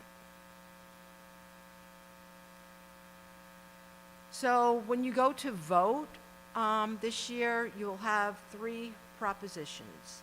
Proposition number 1, you will be asked to vote on the annual budget of the Glen Cove City School District for the 2024-2025 school year.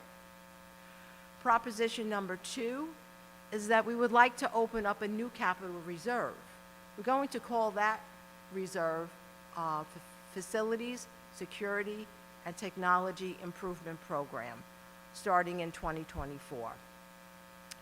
The minimum that the reserve could have in it in total is $30 million. The term of the reserve will be 15 years, and we will not be able to put more than $8,500,000 into the reserve at any given time at 1 year. And that is from the money that could be left over when we close our books. Even it doesn't have to be $8 million, it can only be $500,000, and if the board would like to put that money into the reserve, they can, but they cannot accumulate more than $30 million in that reserve. The third proposition we're going to ask the voters to approve is to use the $9 million that is already in our facilities improvement reserve. We have a capital reserve existing, and right now, we have $9 million and a little bit more in that reserve. So we're asking the voters if we could use the $9 million from that reserve, and this is what we're going to use it for. We want to complete Daisy and Landing extensions, including all classrooms and furniture. When we went out to bid, after we got the funds from the stimulus accounts, the bids came in a lot higher than expected. Again, we were going through, the whole world was going through a little funky time at that time with the supply chain shortage and inflation and everything else. So we were only able to complete 2 classrooms in each building. So we want to finish off those buildings. Besides that, we want to do site work. The site work was never in the original proposition. The site work at Daisy and Landing, that would include our parking lots, additional parking areas, drainage, curbs, and stairs where needed. Again, that was never included in the original proposition. And the third thing we'd like to do with part of that $9 million is to do the exterior work at Thayer House, including roof, siding, shutters, gutters, leaders, exterior doors, scrape and paint the existing fire escape, remove existing exterior vestibule, and make an entrance wider in order to install an ADA ramp and canopy. Thayer House really needs this upgrade. It's the first building people come to when they register their children, and it really doesn't look as good as it should look. So we're hoping to do those projects with that $9 million. All the budget information, all our budget presentations can be found on our district website.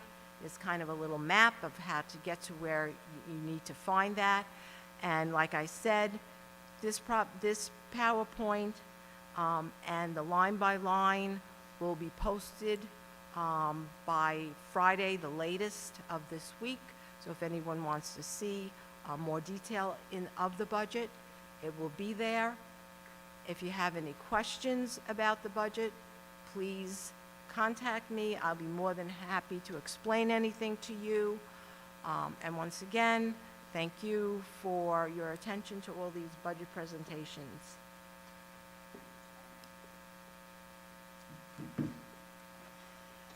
And once again, thank you very much, Victoria, as we are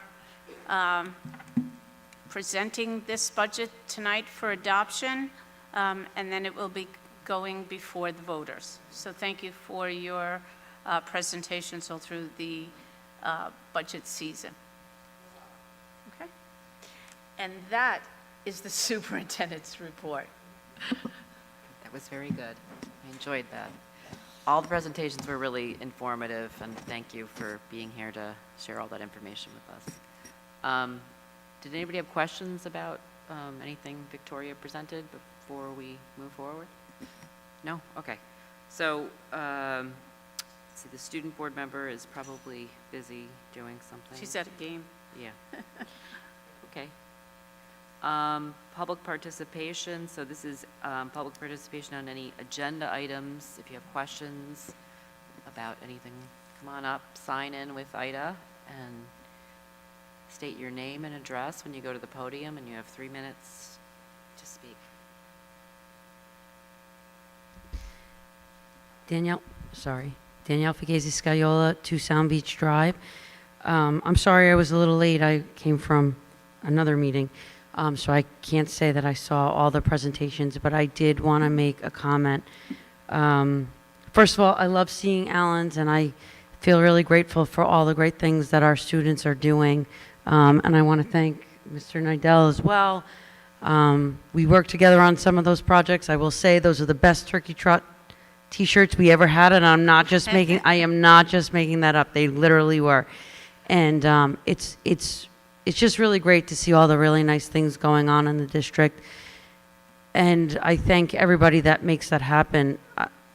I want to, just seeing that was really nice, and I'm not sure how the Beautiful Me presentation went, but I do want to really thank Josephine, the social worker in the middle school, and our principal of the middle school, Mr. Icolano, and all of these really nice, I don't know if I could say young, but young middle school lady teachers. You know, we want to celebrate the kids when they do really great things, but we also want to lift kids up. Every kid here is important, and we have to care about every single kid and getting them to a level that they need to be. And when there was an issue, I really appreciate that the middle school started looking at it and looking for ways to make it better, and I was really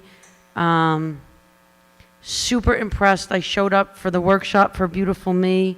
I had been in some meetings prior to that, and I got to that workshop, and there was like 20 really nice, super engaged middle school teachers that were like, okay, how can we help? And it was a really nice thing to see. So I want to thank Nelson because he really did work hard on this, and Josephine worked really hard on this. And I want to thank those teachers for doing it. And I don't know, I heard from my own daughter she liked it, and I hope that all this stuff helps with our girls' self-esteem. So thank you. Thank you, And by the Danielle. way, Danielle, it went off beautifully. The presentation will be on our website.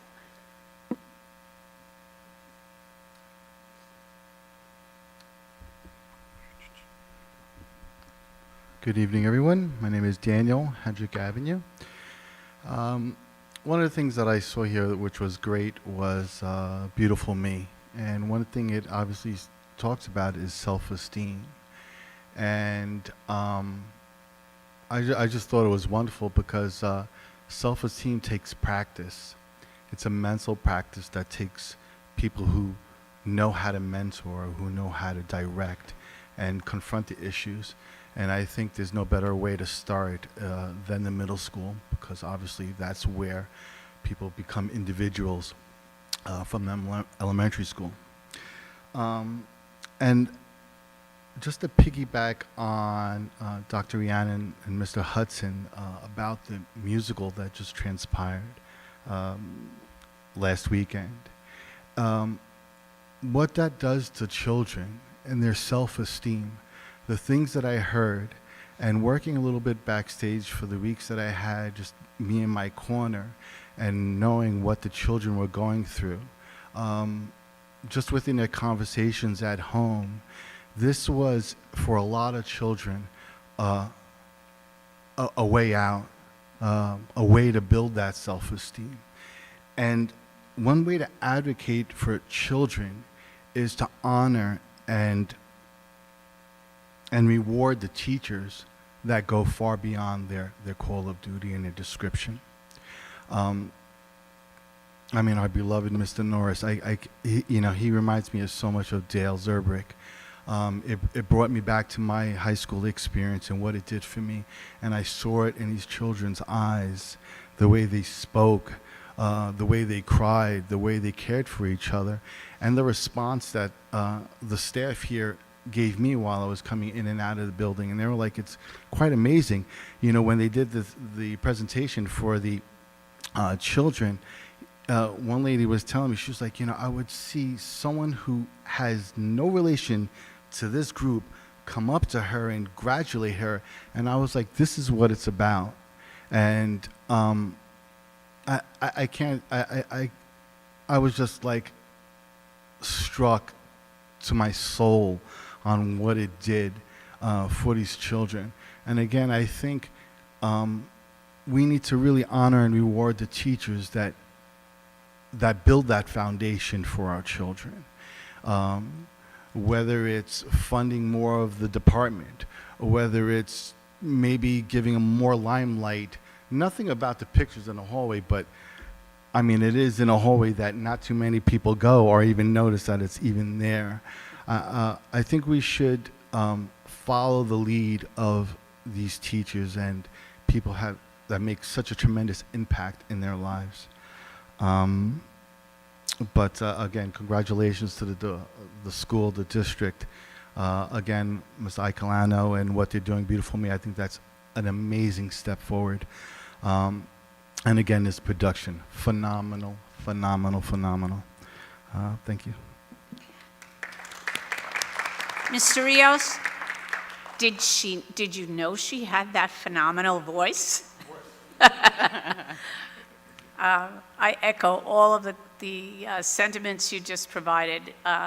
Truly, it was an amazing experience. I was speaking to one of the board members also the other night, and she just talked about how tremendous an experience it was just to be a part of the production, however big or small. So, yeah, kudos to those teachers who are just so outstanding. I'm sorry. I know I'm going over my time, but it wasn't only Mr. Norris, as everybody knows. It was Ms. Janik and Mr. Ross, which is his first production.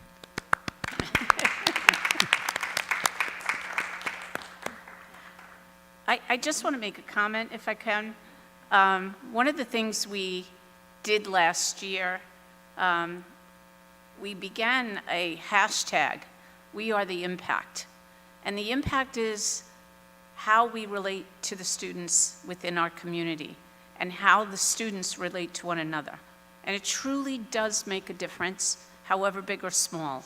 So, yeah, we couldn't do it without those teachers and knowing those students and how to connect with them. So thank you. Okay. I think there's another person who'd like to speak.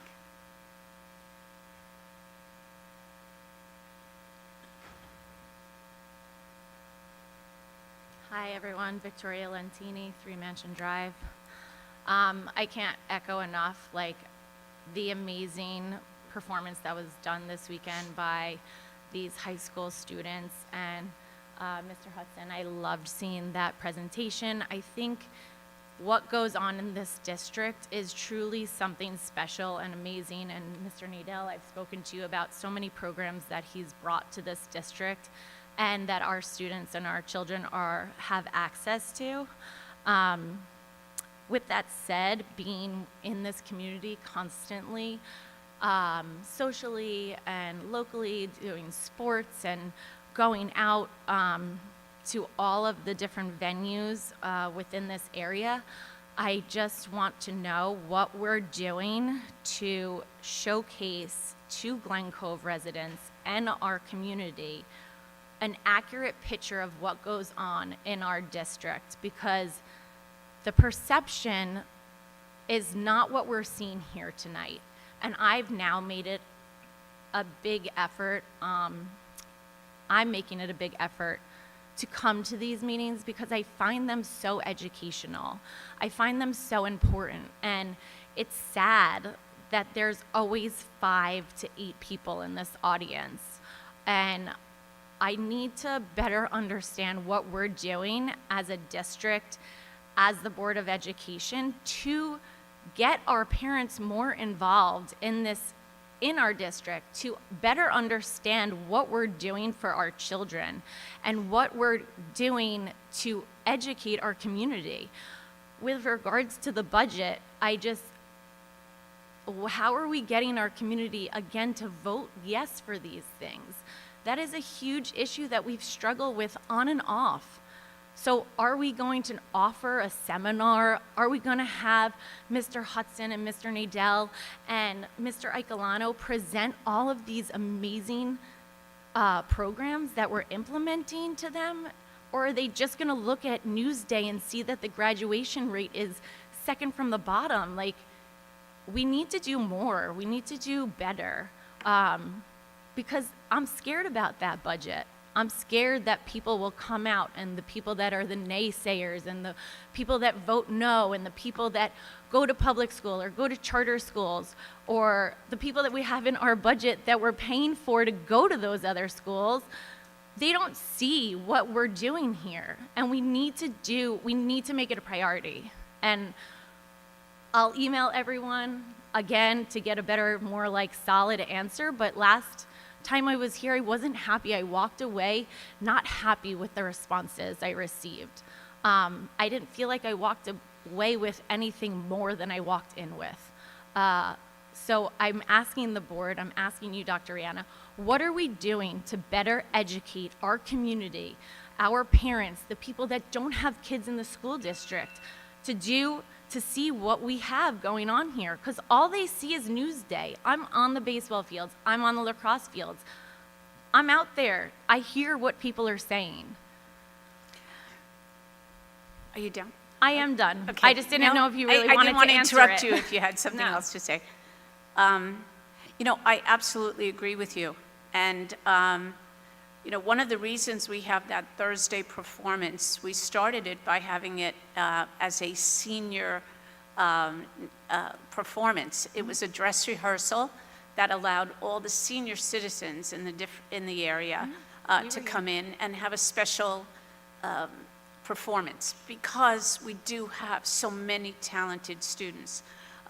We're out on our social media, and we do have a PR person that tries to put as many stories as possible in the newspaper. If all they're looking at is one story in Newsday, you're right, they're not getting the total picture. No. As far as the budget is concerned, Ms. Galante and I, we call it getting the budget on the road. We go to the PTAs and do joint presentation. We also go to the business community and provide some of the input.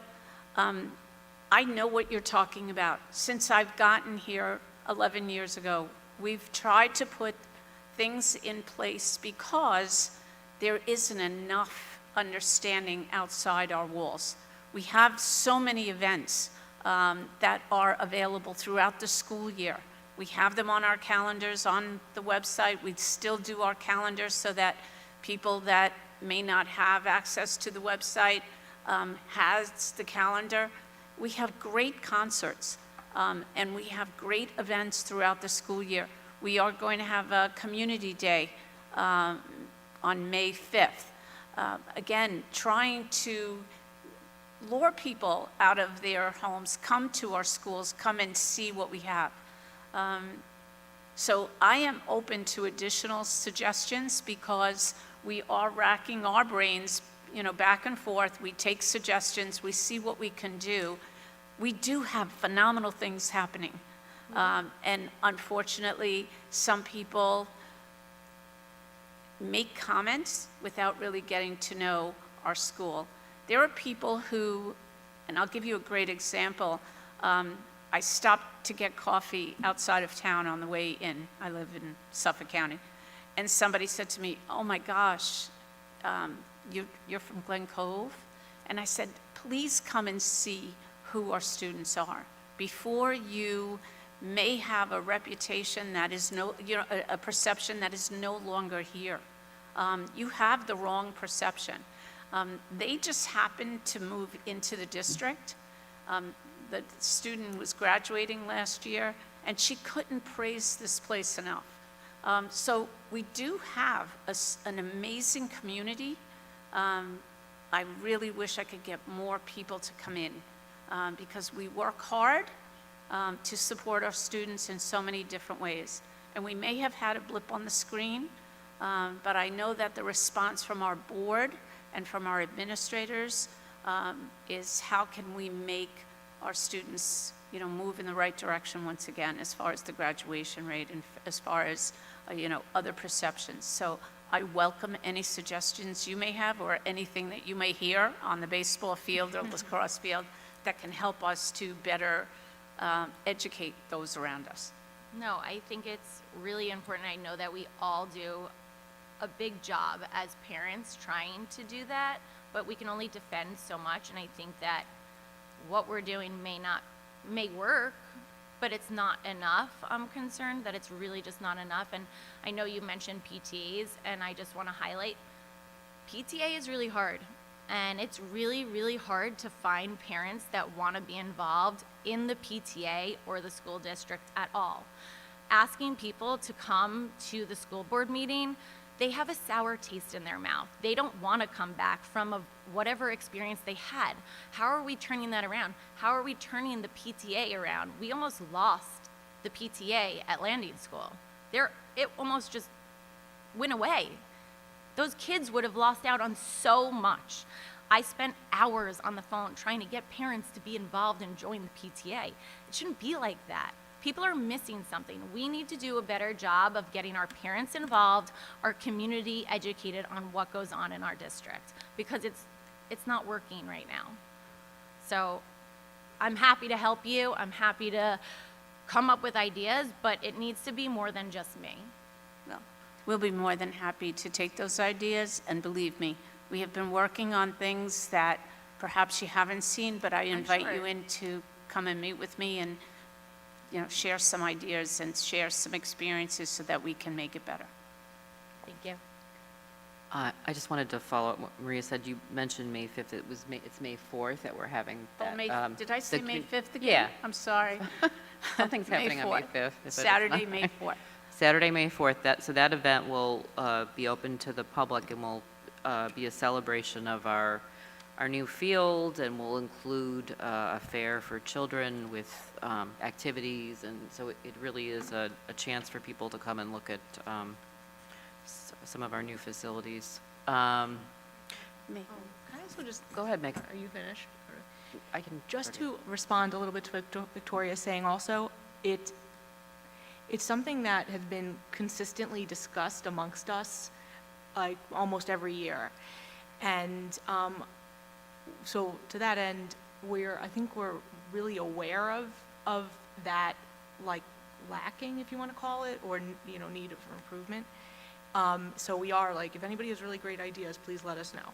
But, we're trying to identify, like, different organizations, let's say, or community members that have reach within their own world, so to speak, to see how we can connect to different parts of the city that maybe have never really been reached before or contacted before. Like, I feel you on the PTAs, because, like, right, you go to a PTA meeting and it's like just the board and maybe one other person. It's like the need to churn out parental involvement is really challenging. I don't know if it's a post-COVID issue. I don't know if it's, I don't know what it is, right?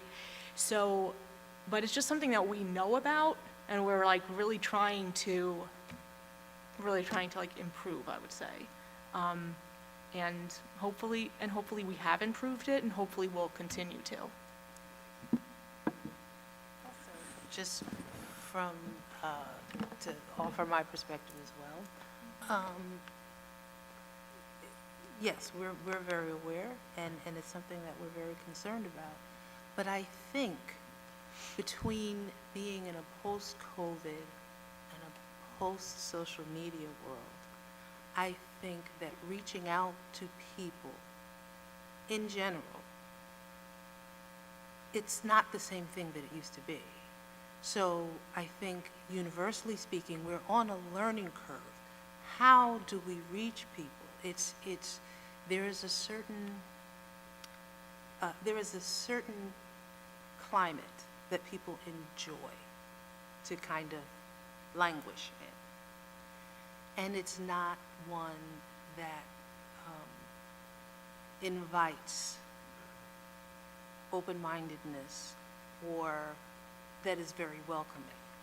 And that's a hurdle. That's a hurdle that whatever your organization is, whatever your goals are, that's a hurdle that we all find ourselves facing because it's a very universal thing. So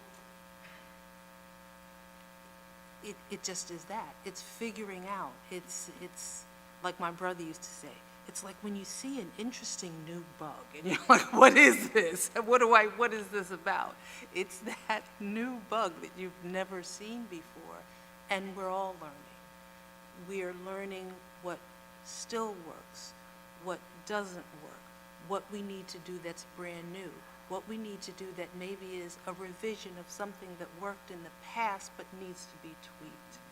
Reaching out is not the same that it used to be, and we're all learning how to do this old thing in a new way so that we can get back to being communities that actually converse with one another, as opposed to this is what I'm saying, and I just want to say it, and we're just going to go back and forth like this. So we'll get it. If there's one district, if there's one community that I have confidence in, will get it, it's this one. All right. You want to say that? Also, I think Lisa, our PR person, has done a great job with the social media, and from before to now, it's really ramped up, seeing what kids are doing inside and outside of the classroom.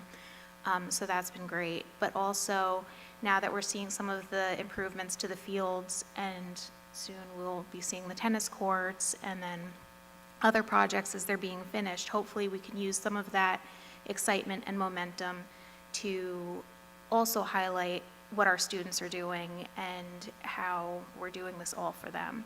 And hopefully that can kind of combine and get more community excitement and having things like the Community Day. Go ahead, Ms. Glenn. Janet Blatt, 31 McGrady Street, Glen Cove. Because legally, and I assume it's still true, that the board can't go out and the superintendent can't go out, assistant superintendents can't go out and say, vote yes on the budget. And you need to have more than just asking for volunteers from the PTA. Most of the people in Glen Cove don't have children in the school, may have had children in the school, but they don't now. It seems to me, and I have had experience, granted years ago, but I have had experience in community organization. You need to get people from each community. I'd like to say 5 of them from each individual area of Glen Cove. You might not get 5, but you need to have at least 3 of them who will go around literally door to door, both at separate times and not just at budget time, putting flyers that are very direct and very simple, no more than 2 ideas in large print on these things so people will read them before they throw them away. And going door to door to talk to people about what's happening in the district, being prepared enough to respond to any negative things that come from those conversations, or telling the people, I don't have the answer now, but I live in your part of Glen Cove. I will come back to you, or give me a phone number and I will call you so you can talk directly to me and hear me give you the answer that I got. I know that works. You're not going to be able to do it in time for this election cycle, but I do know that works.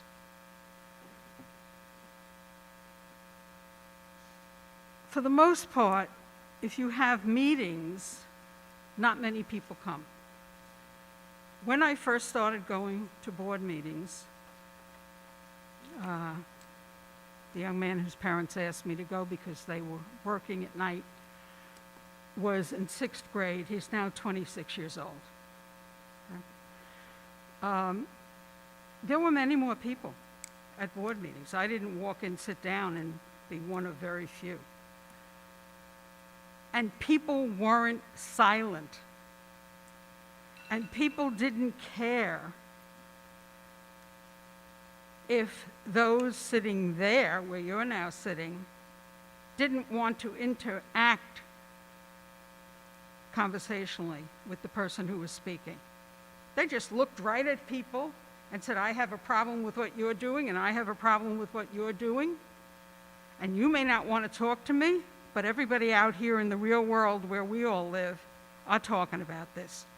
So you might want to rethink that. You have the right not to interact with the people, but it's not a great idea.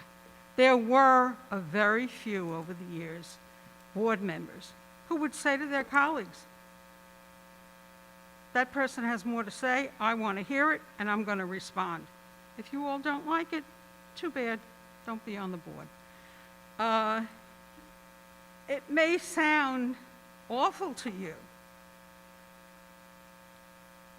but it gets more people active. I was at board meetings where there were 75, 100, 150 people at board meetings, not all the time, but the room was never really empty.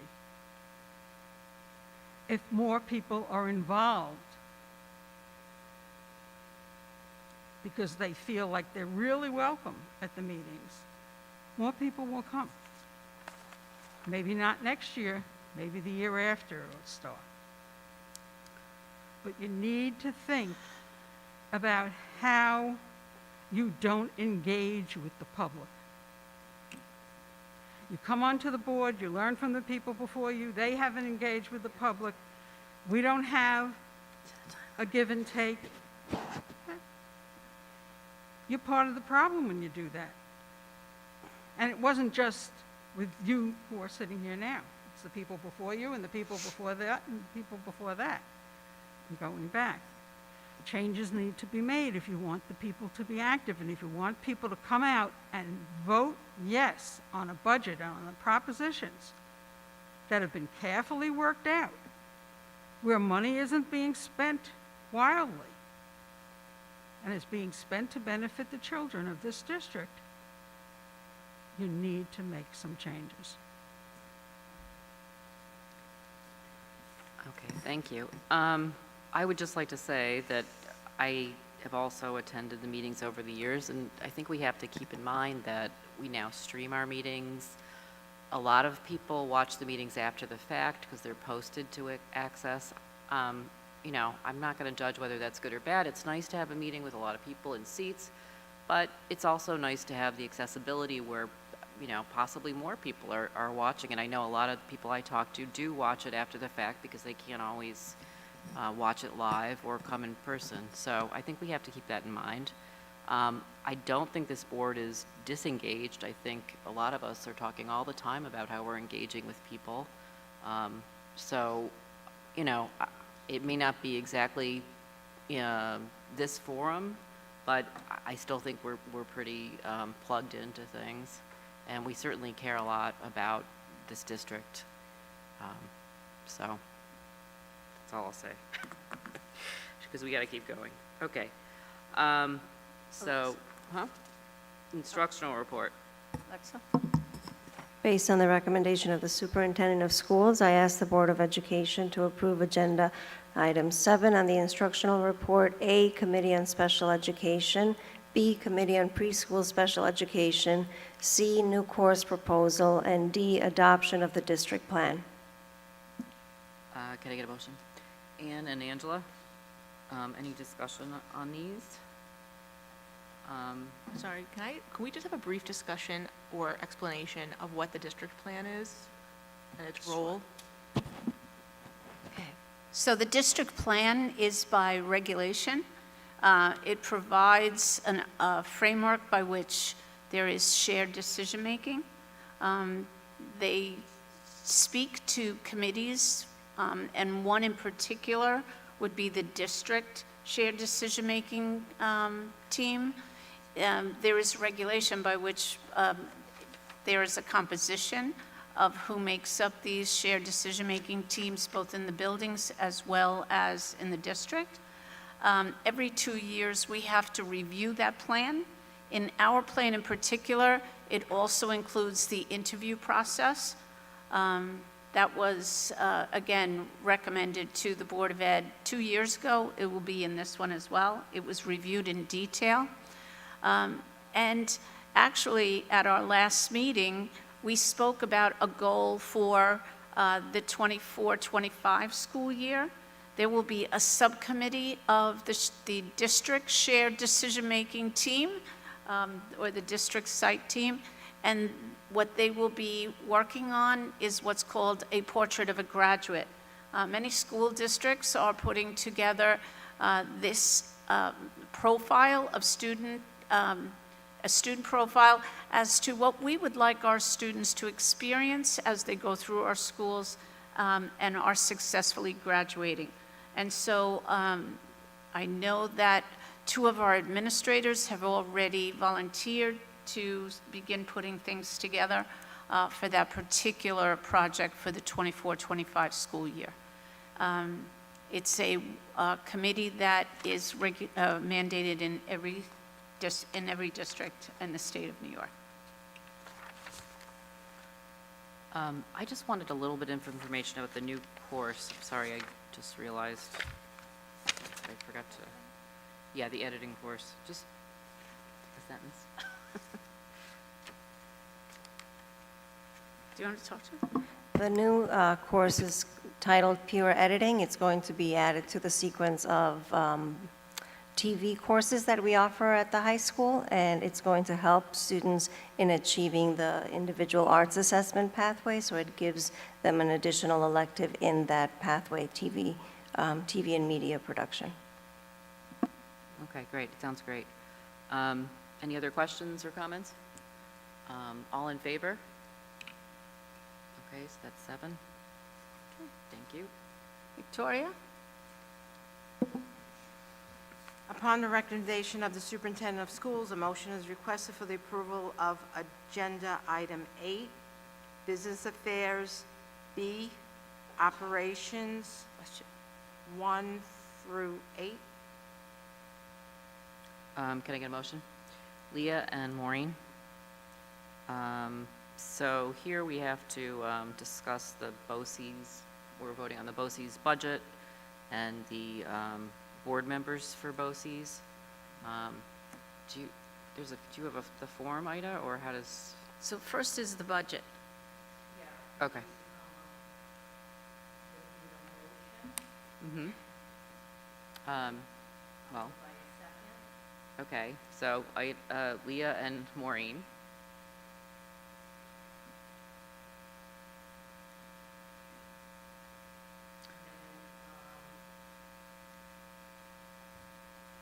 Okay, are we pulling the budget separate? I think we should, right? Yeah. It would be cleaner.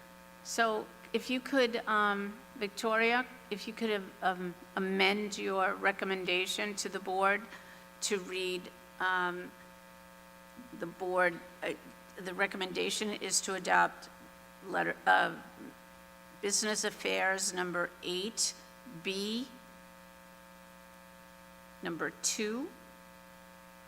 Okay, so withdraw that last, the last board action and replace it with just number 2. Take that as a motion. Yeah. Okay. And then they can vote on that separately.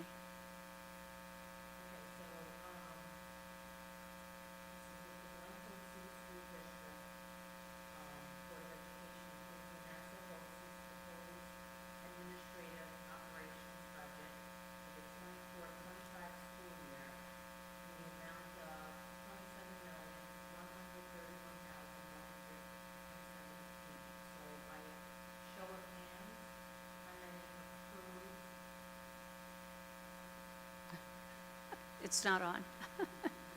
It's okay. No. Sorry. So by a show of hands, how many approve? That's 7. Okay. Okay. And then I'm assuming that you discussed names in executive session? We did, and Okay. decided to vote the incumbents. All of Okay. So again, I need a motion,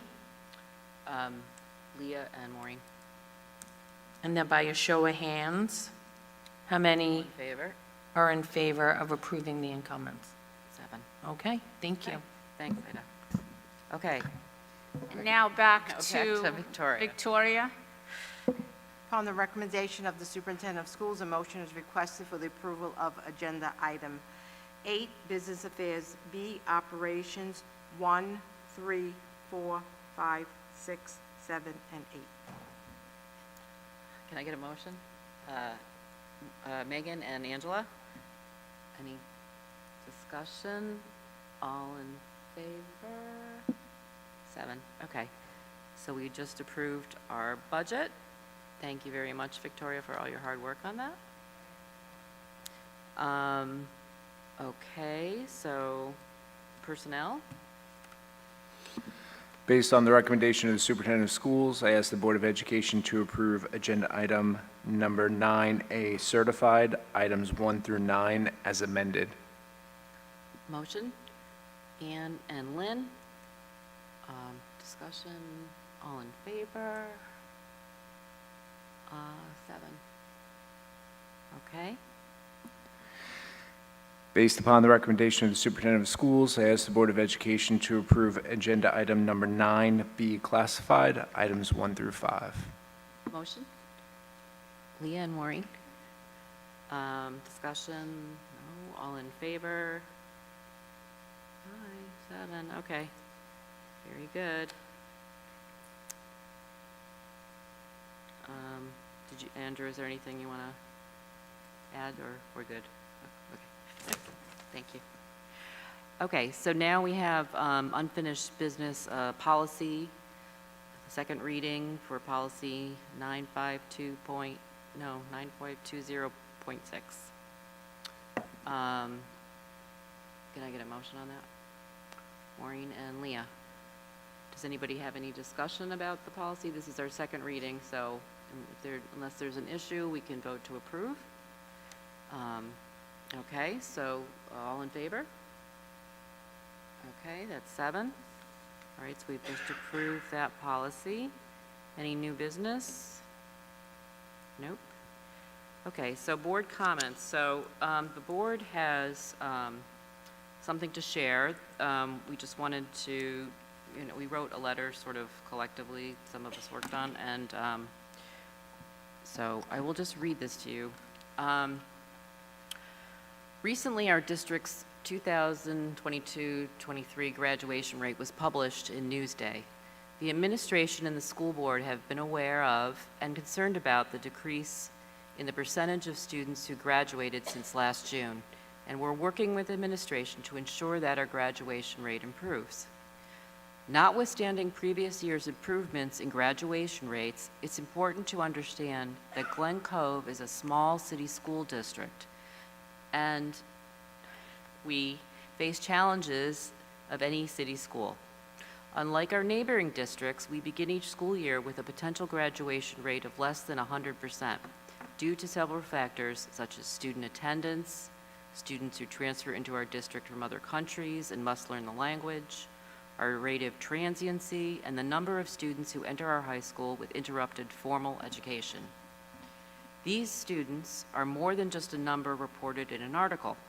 They're young people facing life challenges beyond simple statistics. We have reviewed the students who did not graduate, their challenges, and what can be done to further support all of our students going forward. This year, after each marking period, the board has worked closely with our administration team to review supports and their impact to student success. In addition, we approved the appointment of an additional staff member this school year to address absenteeism and other issues students may be experiencing. To every student and their family who have entrusted us with their education, we remain committed to serving the entire Glen Cove community and providing every student in this district with an education that will lead to their success. We ask that you please contact us with further concerns or questions. As we go through this process, we will have a presentation on this issue later in the year, most likely in June. So I just wanted to make you aware of that and stay tuned. Okay, so now, is there any other board comments? Anybody have anything they'd like to say? Go ahead, Megan. It goes without saying that The Little Mermaid was excellent, but I also wanted to say, I had this thought before all this common theme seems to be coming up tonight, so I think it's more relevant. I'm curious if we could, so the presentations tonight I thought were excellent. They're really like windows into, particularly on the secondary level, programs and just everything going on that's not everyone gets to see. They're important not just academically, but for the wellness of students. It's like the whole picture, the whole student. So we have these really wonderful presentations that do highlight what goes on, and not everybody has an opportunity to go to our website to look at agendas, to find the presentation calendar. Like, that's not going to happen all the time. So I was curious if we could see if Lisa, I'm assuming it would fall under her purview, either through Parents Squared or on social media, not just post that there's a Board of Ed meeting, but to put what the presentation is on. Because I think then people like middle school parents, for instance, could highlight oh, Beautiful Me, I've heard about that, whatever it may be. And they would be more inclined, or any community member be more inclined to engage in the meeting that way. That sounds like a good idea. I think that would, if people knew the content of the meetings. I'll work with Lisa on that. All right. Something to say, Leah? Okay, so we are going to do our last public participation. Any non-agenda items, if you'd like to speak on, please come forward. You can sign in, state your name and address. Janet Blatt, 31 McGrady Street, Glen Cove. I'm directing this at the president of the board, who obviously didn't listen to me. I didn't say you didn't engage with parents or other people outside of board meetings. I was speaking directly of the rules that you and boards prior to you have set for participation by whoever wants to come and speak at a board meeting. You may not see that as important, but look around you. How many people do you see? Doesn't take two hands to use them to count. And before, when the meeting was going on, there were a few more, but not a whole lot.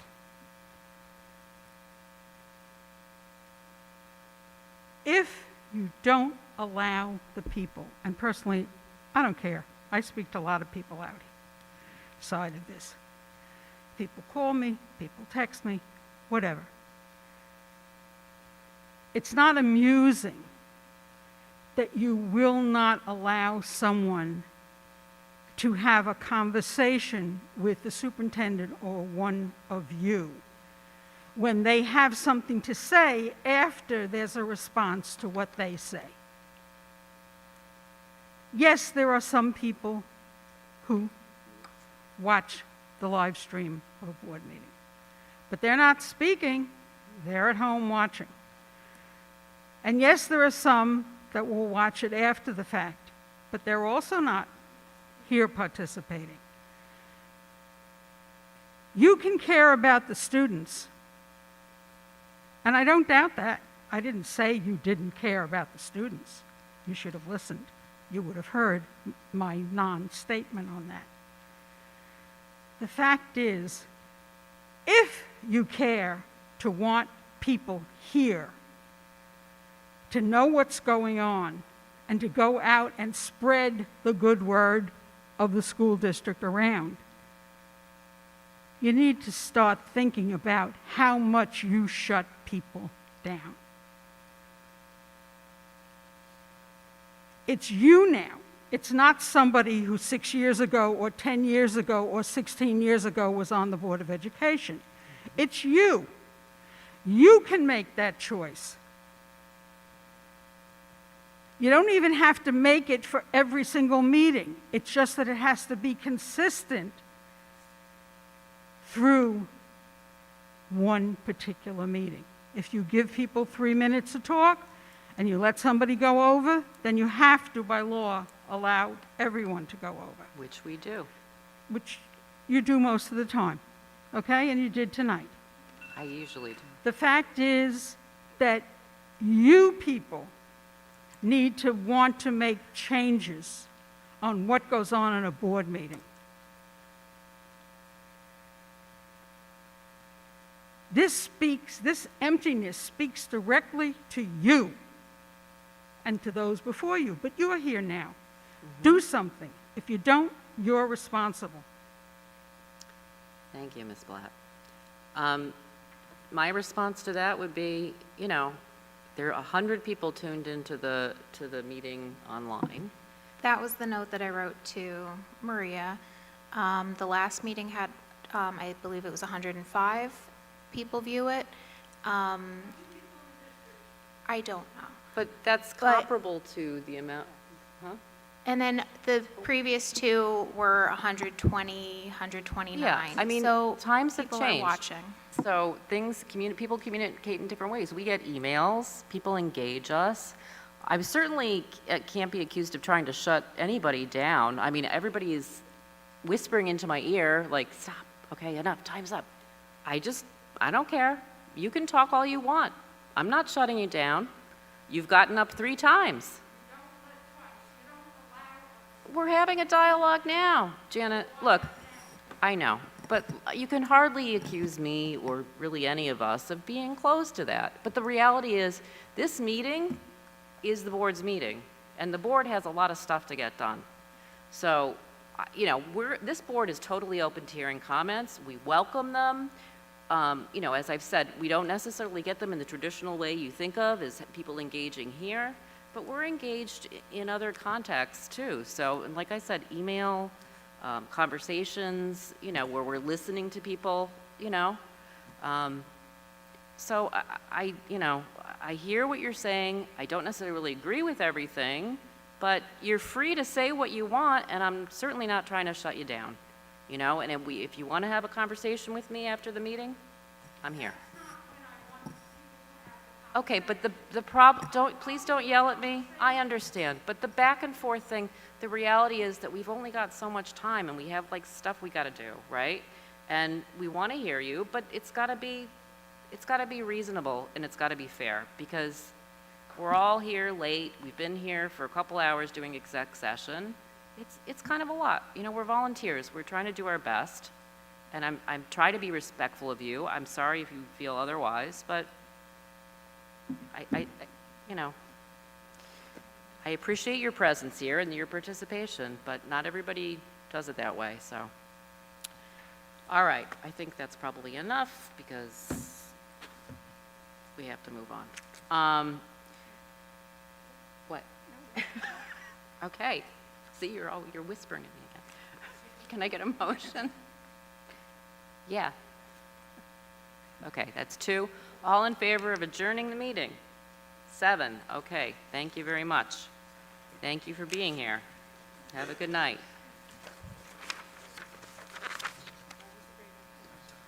Thank you.